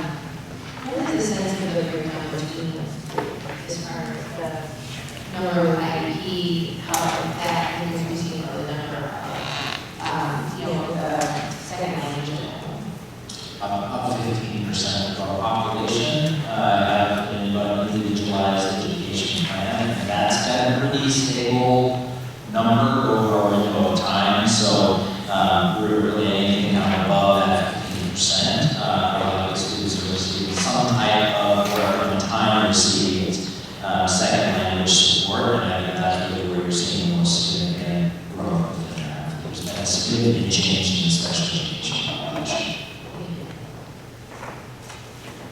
I have a question specifically about micro-credentials. Second, is there any place where the public information what micro-credentials are offered to our teachers?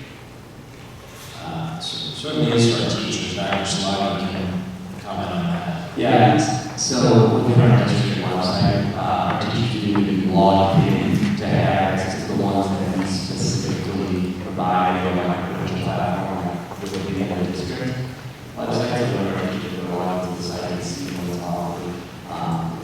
There's a ton of process of that. But by all means, certainly micro-credentials that are offered on this.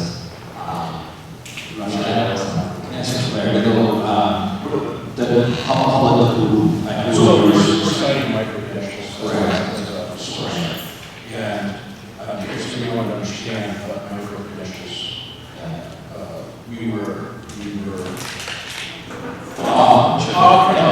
my point is, it's being paid for. So how would the public see what the list of micro-credentials are? Yeah. Only to cite it as yeah, so I don't know actually to be told that it's, we've got it sitting on the public portion of our website, which is the reason we wouldn't. It's just to that a learning opportunity targeted for our staff, and so that's really where we made that available. But just want to make sense of just kind of the breadth of the micro-credential stack is, it made it really focused on teaching strategies, much more so than anything. Yeah, you know, in the micro-credential world, there's hundreds of micro-credential options. We have a professional committee comprised of district and school administrators and teacher leadership. And one of our criteria around that is that do the micro-credential correlate to our strategic focus areas, maybe teacher leadership, our learning environment, which is work. So we have some specific pieces that are available. We have an in-house, typically because it's an in-house resource, you know, the actual lab is. So, what's that? Yeah, certainly, you know, having what we are capitalizing on, or utilizing our group, a few, you know, as I'm just thinking, it falls into having that public. There are companies that try to take all that piece, right? What you're using or some of those pieces. So, usually that's in our center of consideration. You usually give some examples, like what are some of the specific topics?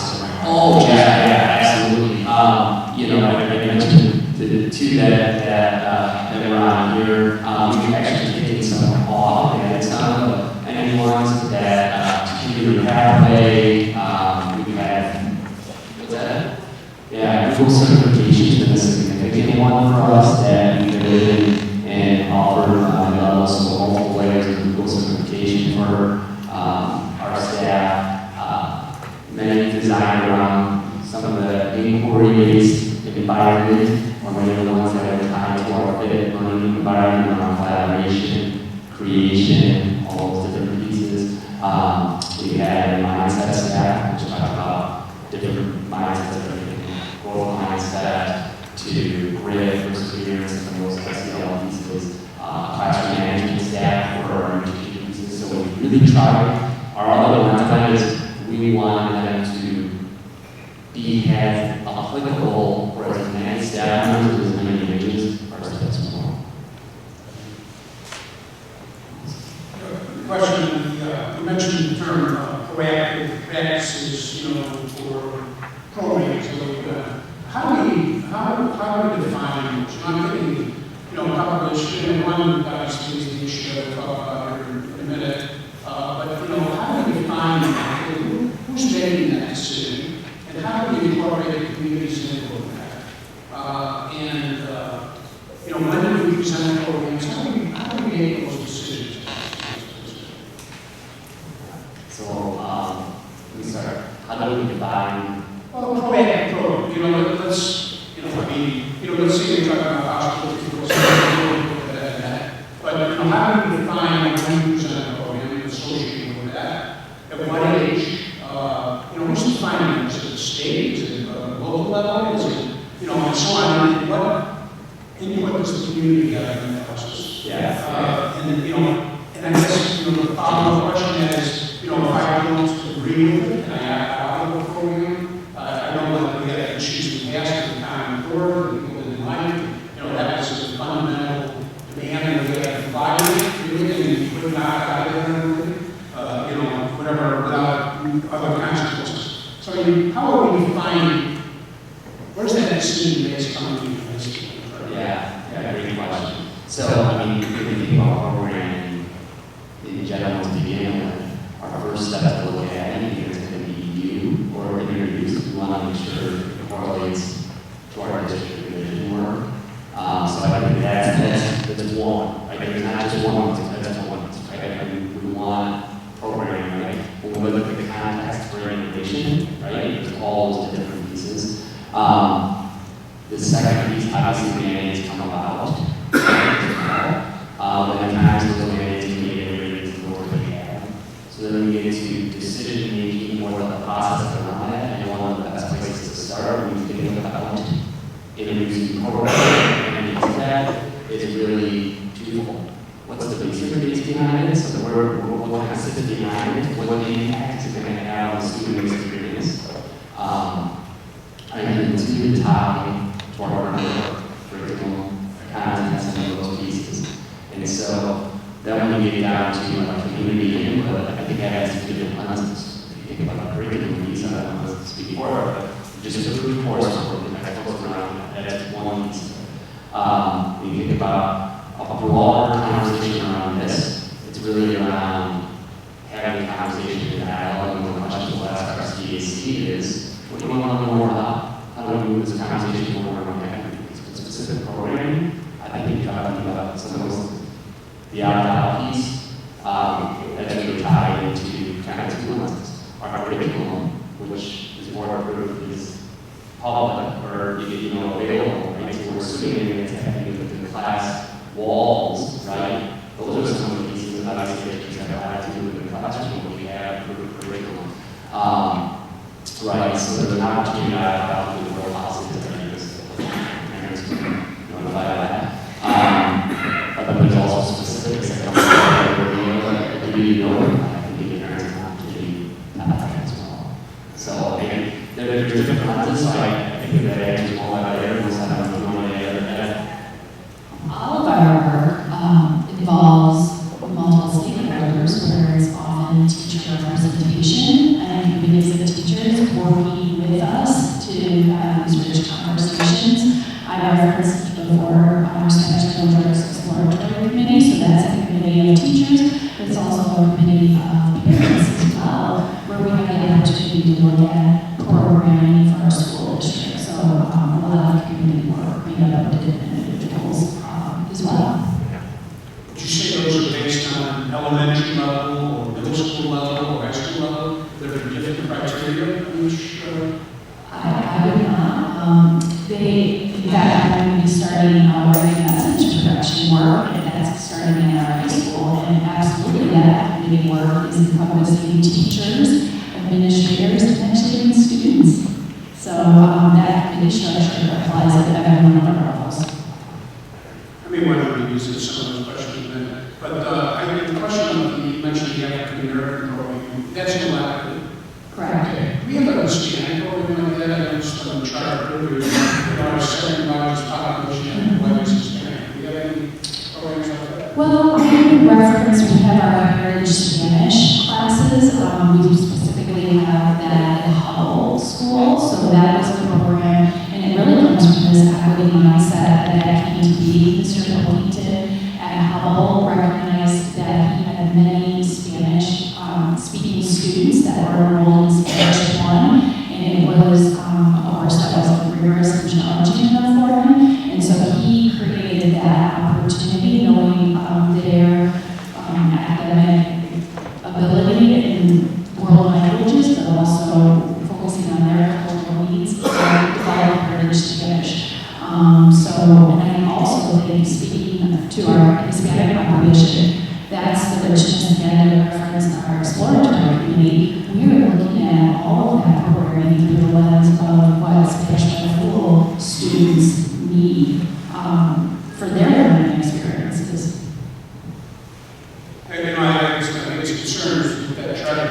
a growing population, and some of the needs, that we need to be really on top of that. Well, I've attended a number of programs, I think, in Johnson and Franklin, where there's cultural days, and they're very, positive influences. It's not a curriculum per se, it's an event that I think is what I'm seeing. So, and again, observe and guidance a little further than myself. I do appreciate that we don't get focused on a specific issue, and this is strategic matter, but educating curriculum framework for how we develop is a common, that's fantastic, so I appreciate that. Sometimes it's hard to track, right? I don't want to train this, but I appreciate the effort. It's all just kind of touching on what I was going to say. So, so much of the community's lens that they look at our district the past couple months is around one very granular topic for students. And I think what I appreciate about this first part of this presentation is you kind of taking the board's kind of a first introduction to this topic. I guess to me is just I remember what you've done is really provided as far as the framework around how to deal with this issue across all the different groups of students and how we are going to approach dealing with the needs of individual students as individuals and individual groups. So I appreciate that perspective of kind of raising the bar and looking at the big picture before we get more specific. So, thanks. One last question. Okay, so the next couple of slides are relative to House Bill 246. This is actually signed into law in August. The implementation date is July 1st, 2020. Here you see the language of that new law. This actually will also be included in a policy in the future. This will be a part of 660. I should also note that there are no actual curricular standards that are attached to this law, and there are no specific grade levels either. ISB, the Illinois State Board of Education, has actually not put out official guidance regarding what we need to do in our curriculum.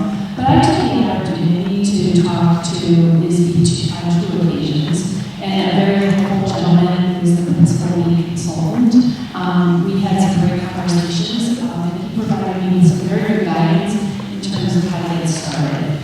And some key points that I wanted to share with you is the intent of the law is to be inclusive and not leave anyone out from a study of history. And we also talked about that these topics would generally be work that is in the middle school courses and also high school courses.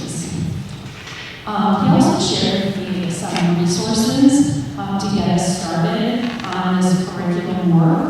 So I shared 3 of those here with you. The middle, right there, is a book, and the reference, it's actually a collection of essays.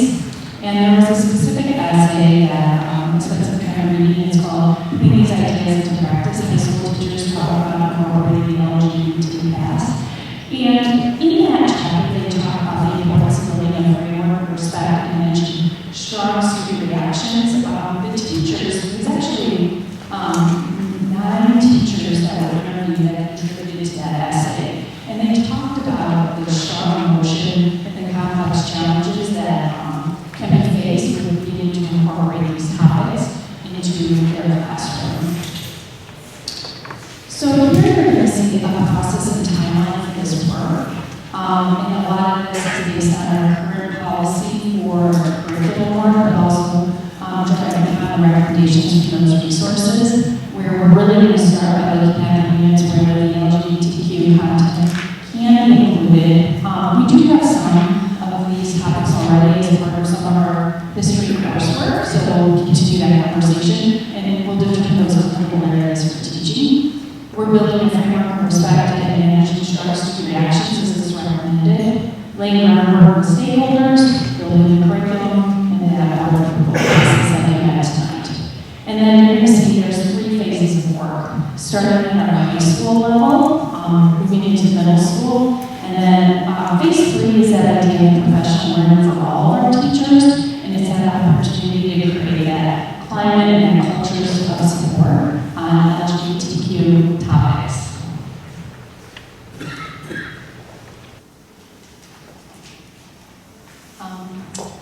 With regard to our policies. Any questions here before we move to the policy? Can we talk a little bit more about 246, timing of it?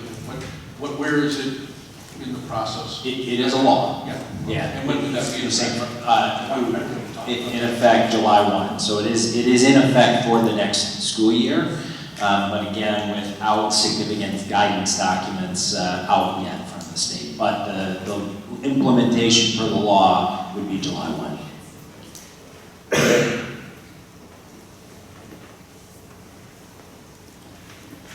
Questions on that, please? And again, I just want to be crystal clear around any curriculum work, right? So your board policy is when we get to a point where there's any recommended changes to curriculum, that does come to the board. That goes on display, public display for 30 days before it would be approved for use. That would include both curriculum and any related instructional resources in support of that curriculum, right? Both of those pieces. So again, as that gets developed, we are still continuing to look for some guidance. I think as Mrs. Murphy mentioned, there aren't state standards in support of the requirements. So we're gonna continue to work through some of that implementation, but that would come to the board for public display and a 30-day window. Textbook dollars come to this at all? There are no textbook dollars. No, there are not, and there are no Illinois textbook dollars. The state hasn't provided those in a while. And so it's a multi-step process, right? Which has to probably get done. You're talking about creating standards, posting the standards, approving the standards, approving any kind of textbooks, the professional document. There's a lot of work that has to get done in the next really 6 months at the administrative level and board level to prepare. Correct. And again, our focus is going to start at the high school level. Does that mean only the high school level next year? I don't know, it's probably a little too early to answer that question, Brad. I would say that there's no specific in the legal requirement in terms of grade levels that it applies to, but we are going to start first at the high school level before we work. So as I look at that slide, House Bill 246 language, the 3 words, if you include and, really that like stand out for me are just roles and contributions. That's what our curriculum has to focus on, correct? Is the roles and contributions of Correct. gay, bisexual, and transgender people, right? The history of the country and the city. Yeah, and again, going back exactly, just being inclusive to those topics is a part of U.S. history. And that could be the window in the mirror's perspective. Absolutely. Okay. I think that, this, we're obviously in, I'm going to call it new territory, but it is to me as a board member, on this specific topic, and that, we don't have good guidance at this point. And how we got here is how we got here, but I really appreciated all the input from the community getting us here, and as we study this moving forward, I'm going to have a different perspective on how we define the roles and the timing and the events and dealing with these issues. And I look forward to a much more informed knowledge than I had a month ago. So I think that would be very positive. I guess the point that maybe I'll make is we would have been here anyway, right? I mean, we're still, part of our Vision 2022 document is private practice. And we have a new law we have to do. We have to create. So setting aside canceled law, it still would have been here. Right. Yeah, I think though, again, there's been enough, community input that's I find very valuable, and it'll be helpful as we move forward on this topic. And again, I feel much more educated than I did, a month ago. And So I think there's a, you know, a positive that has resulted from all of this, you know, getting to where we are and even with this program.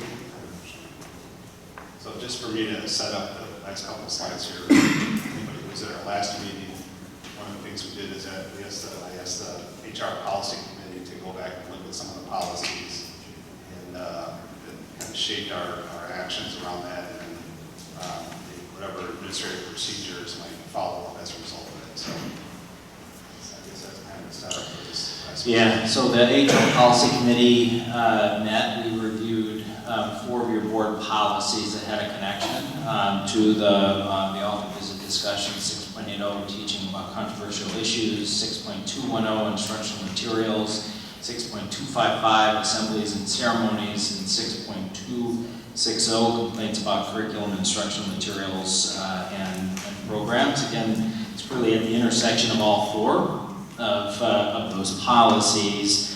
That we had some discussion around one, where is the existence of a parent's right to opt out of certain topics or programs within the school, to just how do we define sensitive or controversial material, what's the approval process for instructional materials, and then what's the approval process for any kind of assembly and or ceremony of which an author visit would certainly fall. So the actual policies themselves, we've not recommended any change to the policy language. I think the one area where we obviously define a need to move ourselves forward is in the administrative procedure that sits around policy 6.255. Go forward one more. So 6.255, assemblies and ceremonies. The policy language itself is very simple. It indicates that the superintendent or designee is responsible for approving any assembly with 20 schools. We have a process that delegates the approval of an assembly or program at an individual school to the building principal. But we are fine-tuning that process that will make sure that we have ample time to ensure that programs at a school are aligned to instructional goals, to curriculum, obviously age appropriate, and kind of sit around that process. And we've got ample time to make sure that all of those steps are covered and that notification is appropriate to parents, including if it's a school program, what the opt-out experience would in fact look like. We've got a team that Mrs. Murphy is working with some input from principals, from some of our building staff, to refine that procedure, and we anticipate having a revision of that done very shortly. Again, I think often we have a policy when we recognize an issue that comes in is when we've got to go back and look at the procedure on how that policy is being implemented, and so we're going to refine that administrative procedure and what should be done shortly. Another stakeholder group, I think that maybe should even just be brought up to speed would be your PTAs. You know, they are often setting up and paying for cultural arts opportunities within the buildings, and I don't know that always has gone through a principal approval process, so maybe even just keeping them in as well. So just a quick clarification. So we're talking about administrative procedures which don't generally, they don't come through the board, and how the administration and senior leadership team implement the policies. But we're talking about a specific program, not necessarily curriculum. We're not talking about curriculum, no. We're talking about any school-wide assembly or program. So the opt-out provision applies to the programs? It would, because your policy on complaints about curriculum, instructional materials, or programs is really where that opt-out language is contained. Any other questions on this topic? Thank you for the clarifications. I'm going to need some help. I want to talk a little bit about our committee meeting we went through. We did look in depth reference policies, but also talked about procedure.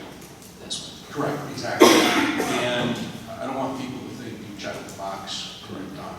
We spent a lot of time looking at that and talking about the role of the parent and when is the time you really have to respond and be made aware. It was taken with great care, actually. And I know no one here would say that you were checking the box, but I just wanted to call that out because we did spend, it's very important to me, first of all, as a parent. Secondly, I love the fact that I thought the staff and administration spent a lot of time thinking about it, and then went through the policy committee meeting that we spent time in depth talking about it, and not only assemblies and ceremonies, but also any extracurricular or non-curricular content as well. That was very helpful for me. And I just one context around that too. Want to share with the board that part of the conversation that just recently had is that I think there's tremendous value that comes from the experiences of programs, assemblies, author visits, right?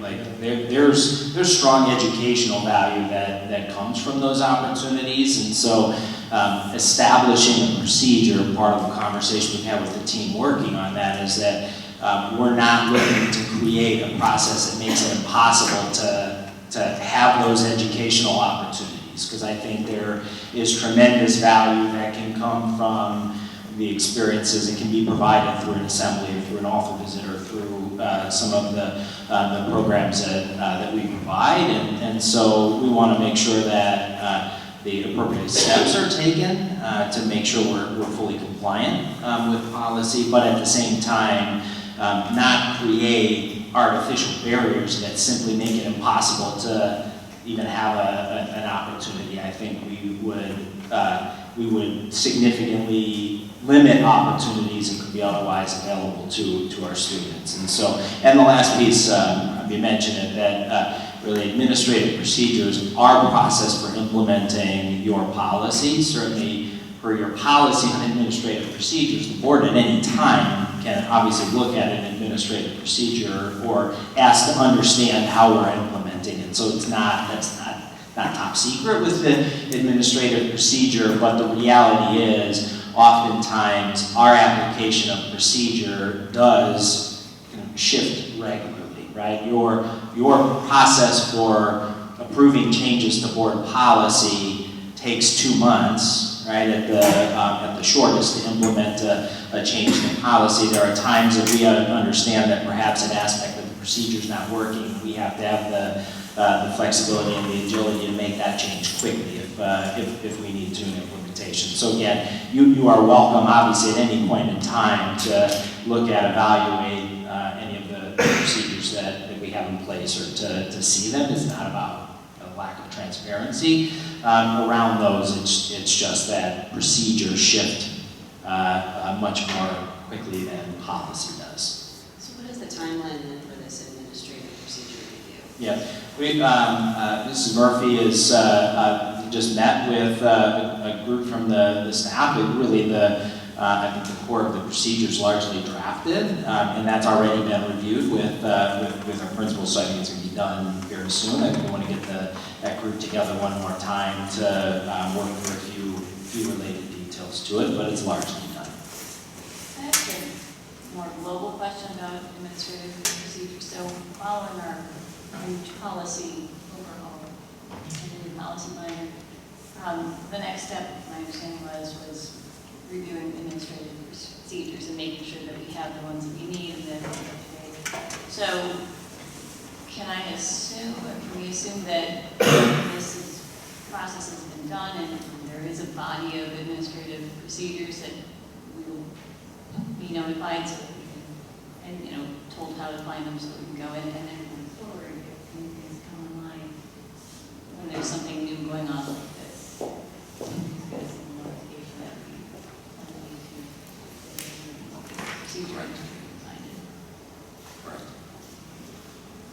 thank you for that highlight for the board. We know that it's a lot of work, it's complex, the work of the staff. Often the work is visible to the community, and it's these kind of board discussion items that provide a look at what's going on behind the scenes. So thank you for that tonight. We have several written reports that are just kind of noted here for our review as well as the public review. That's the monthly financial report, the Freedom of Information report, the update on the construction of the Urban Learning Center. Just as a quick note, the facility committee is meeting tomorrow, and then we're going to go tour Jefferson. Might want to plan something sometime basically after the first year to have a full board take a look at it possibly. The citizens and the board communication log, which is a new thing, or any emails that come to the board in terms of content or topic get posted. The Citizen Advisory Committee report has their most recent meeting minutes on there. And then number 6 is the report on the district enrollment and building capacity committee. So that is a group that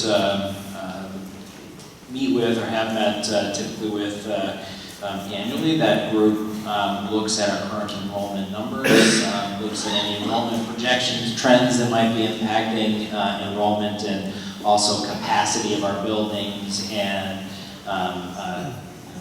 shifts that may be changing capacity or space of the building. Really at its core, purpose of that group is to be able to forecast or give the board advance notice on if at any point in the future you're facing boundary issues or decisions, or the need to perhaps look at student assignment to building. And so in that report, there is no current recommendation for a shift in boundaries. But I think the committee's identified just some of the areas to watch, but I think probably of greater interest to the board, especially as you move into January and have your 5-year financial projection discussion, and then have discussion about perhaps other strategic goals that you might want to consider. There's some really interesting data that sits behind the enrollment committee on just on looking at class size, looking at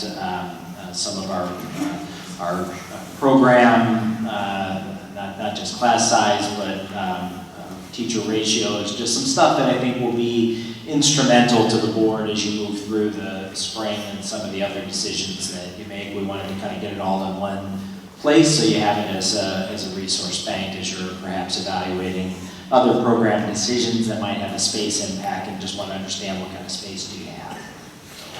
So not for discussion tonight. I think our thought was your January committee of the whole. We will likely put that on as a discussion topic, so you have some time to really digest it, and then come to that meeting to really ask any questions in terms of impact. But you'll also see in there, we've captured in one spot any of the development going on around the committee. It's primarily in the southern end of the district to some of your southern feeder patterns. There is some development that may press us in some space as we move forward. So again, just want to make sure you have all that.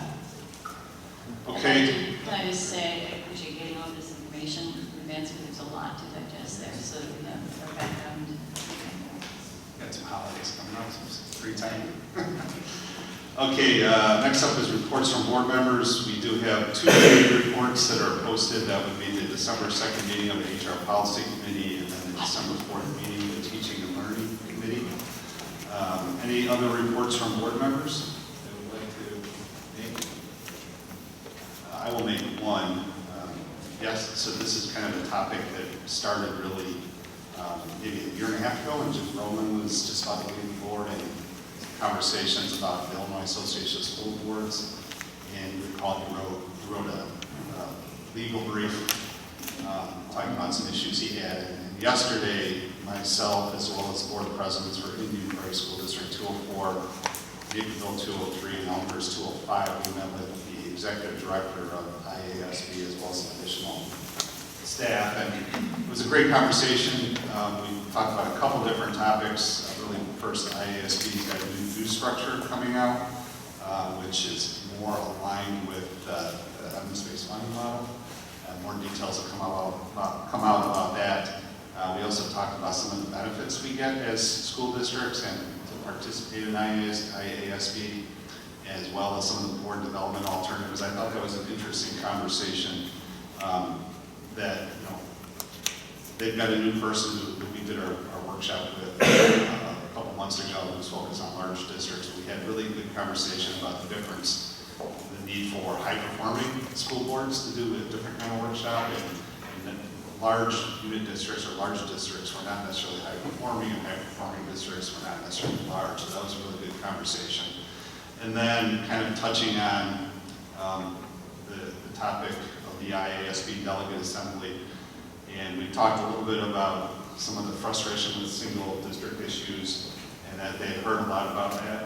It wasn't just from us, and how Iasb is being asked through the Delegate Assembly to possibly advocate for issues that will only touch on a single district, and really the amount of time and resources they have to invest in that, as well as kind of a summary of some concerns that all 4 districts shared between the whole notion of a resolution passing if they get 50% plus 1 vote, and the notion that they're now advocating for a position that is important, that represents a large majority of the school districts, and how kind of tenuous that description is on some issues, if it's a very close vote, and how that's not in line with the Constitution of Iasb as representative of the majority of the school district. So, no outcomes.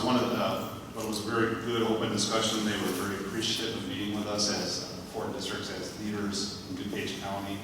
They acknowledged that many people look to us for our strength and perspective on things, and open to have further discussions and maybe bring some other larger or high-performing districts into the conversation. So just want to let you know as a board that we followed up on that conversation a year ago, a year and a half ago from Jim, and I feel like there's a little bit of momentum. So that's what I had. Anything else? Okay, so topics for future discussion. We have 3 noted in the future. Just some other board member requests is always on the table for requests from board. As Dr. Schuler mentioned, 5-year financial projections, as well as our master technology plan. We do have 3 meetings in January. Let's kind of go in order here chronologically. Our next regular board meeting is January 8th at 7 o'clock at Madison Elementary School. We have 2 other opportunities where the board's going to meet. First, the committee, the whole meeting on the 22nd of January. And then a few days later, we have a chat with the board I think that's Saturday morning, January 25th, from 9 o'clock to 10:30 at the SSC. We do have 3 other public comments on non-agenda items, so the same comments I mentioned earlier about 3 minutes and address your comments to the board, all that stuff still applies. Mrs. Crabtree will control the time and raise her hand when we're getting close. So first is Rob Wolfenbooth. Did I say that right?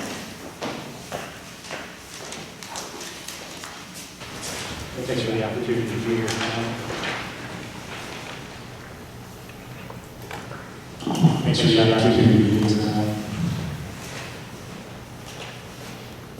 So my name is Rob Wolfenbooth. My wife Rebecca and I have 4 kids that attend District 200 schools. 1 went to Auburn, moved across town. We had 3 that attended Warrenville, including the current 1st and 3rd grade. So regarding the recent cancellation of Ms. Stevenson's visit, the author's visit, I believe the school district did the right thing in canceling. It is clear from her reaction in her open letter to the cancellation that Ms. Stevenson's views don't align with those espoused by the school district, and I believe most of the students' families. Furthermore, Ms. Stevenson, for someone who spends a lot of time encouraging tolerance, showed a complete lack of tolerance for those who might have different views from her own. In my view, discussing sexual or gender identity themes with children as young as 8 years old is not age appropriate. Sometimes loud voices don't represent the majority. I know you've heard from a lot of people. It is my hope that our district can be a safe, healthy place for all, including the large number of families who want our children nurtured, cared for, and protected from subject matter that is highly sensitive and highly appropriate. Additionally, parents have the right to be informed and to know what their children are being taught. And when outsiders insist that they know a better way, namely, they should be the educators of their children on these highly sensitive matters, that is very troubling to us as parents. Thank you for your time. Thank you. Next is Jerry.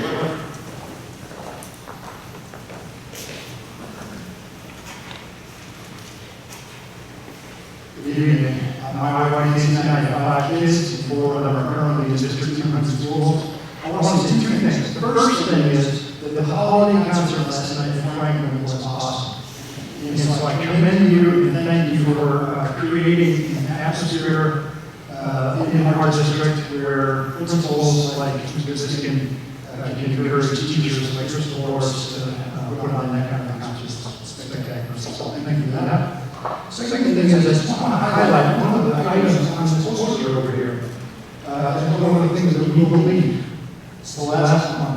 Successful schools result when a partnership exists between schools, parents, and the community. We heard earlier tonight about some of the things that exist in the world that are scary.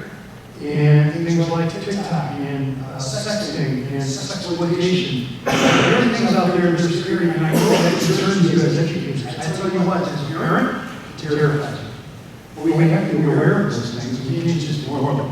There are controversial things out there. And you talked tonight a good deal about a controversial topic that, again, we have to deal with, and we can't ignore. There are things, as Dr. Schiller pointed out, that are legal or soon to be legal in our communities that we don't want in our schools. I appreciate your words about the legalization of marijuana and vaping. There are things that we need to protect our students from. Education should happen in an atmosphere of trust.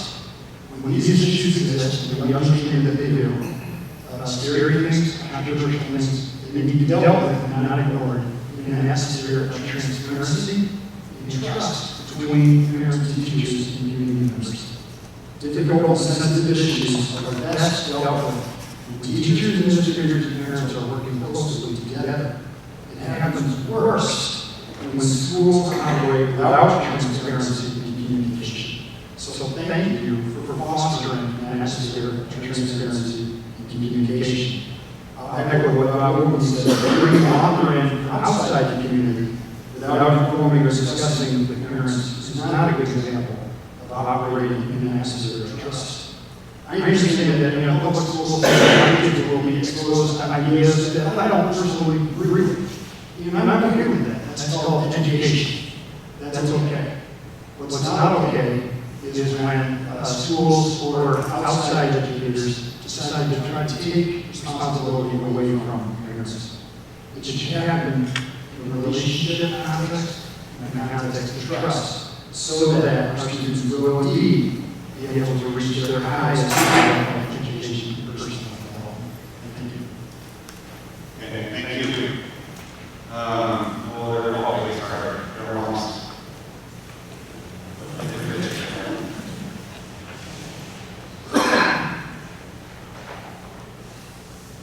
Good evening. I'm a district resident. I do have 2 girls in high school, and meeting tonight.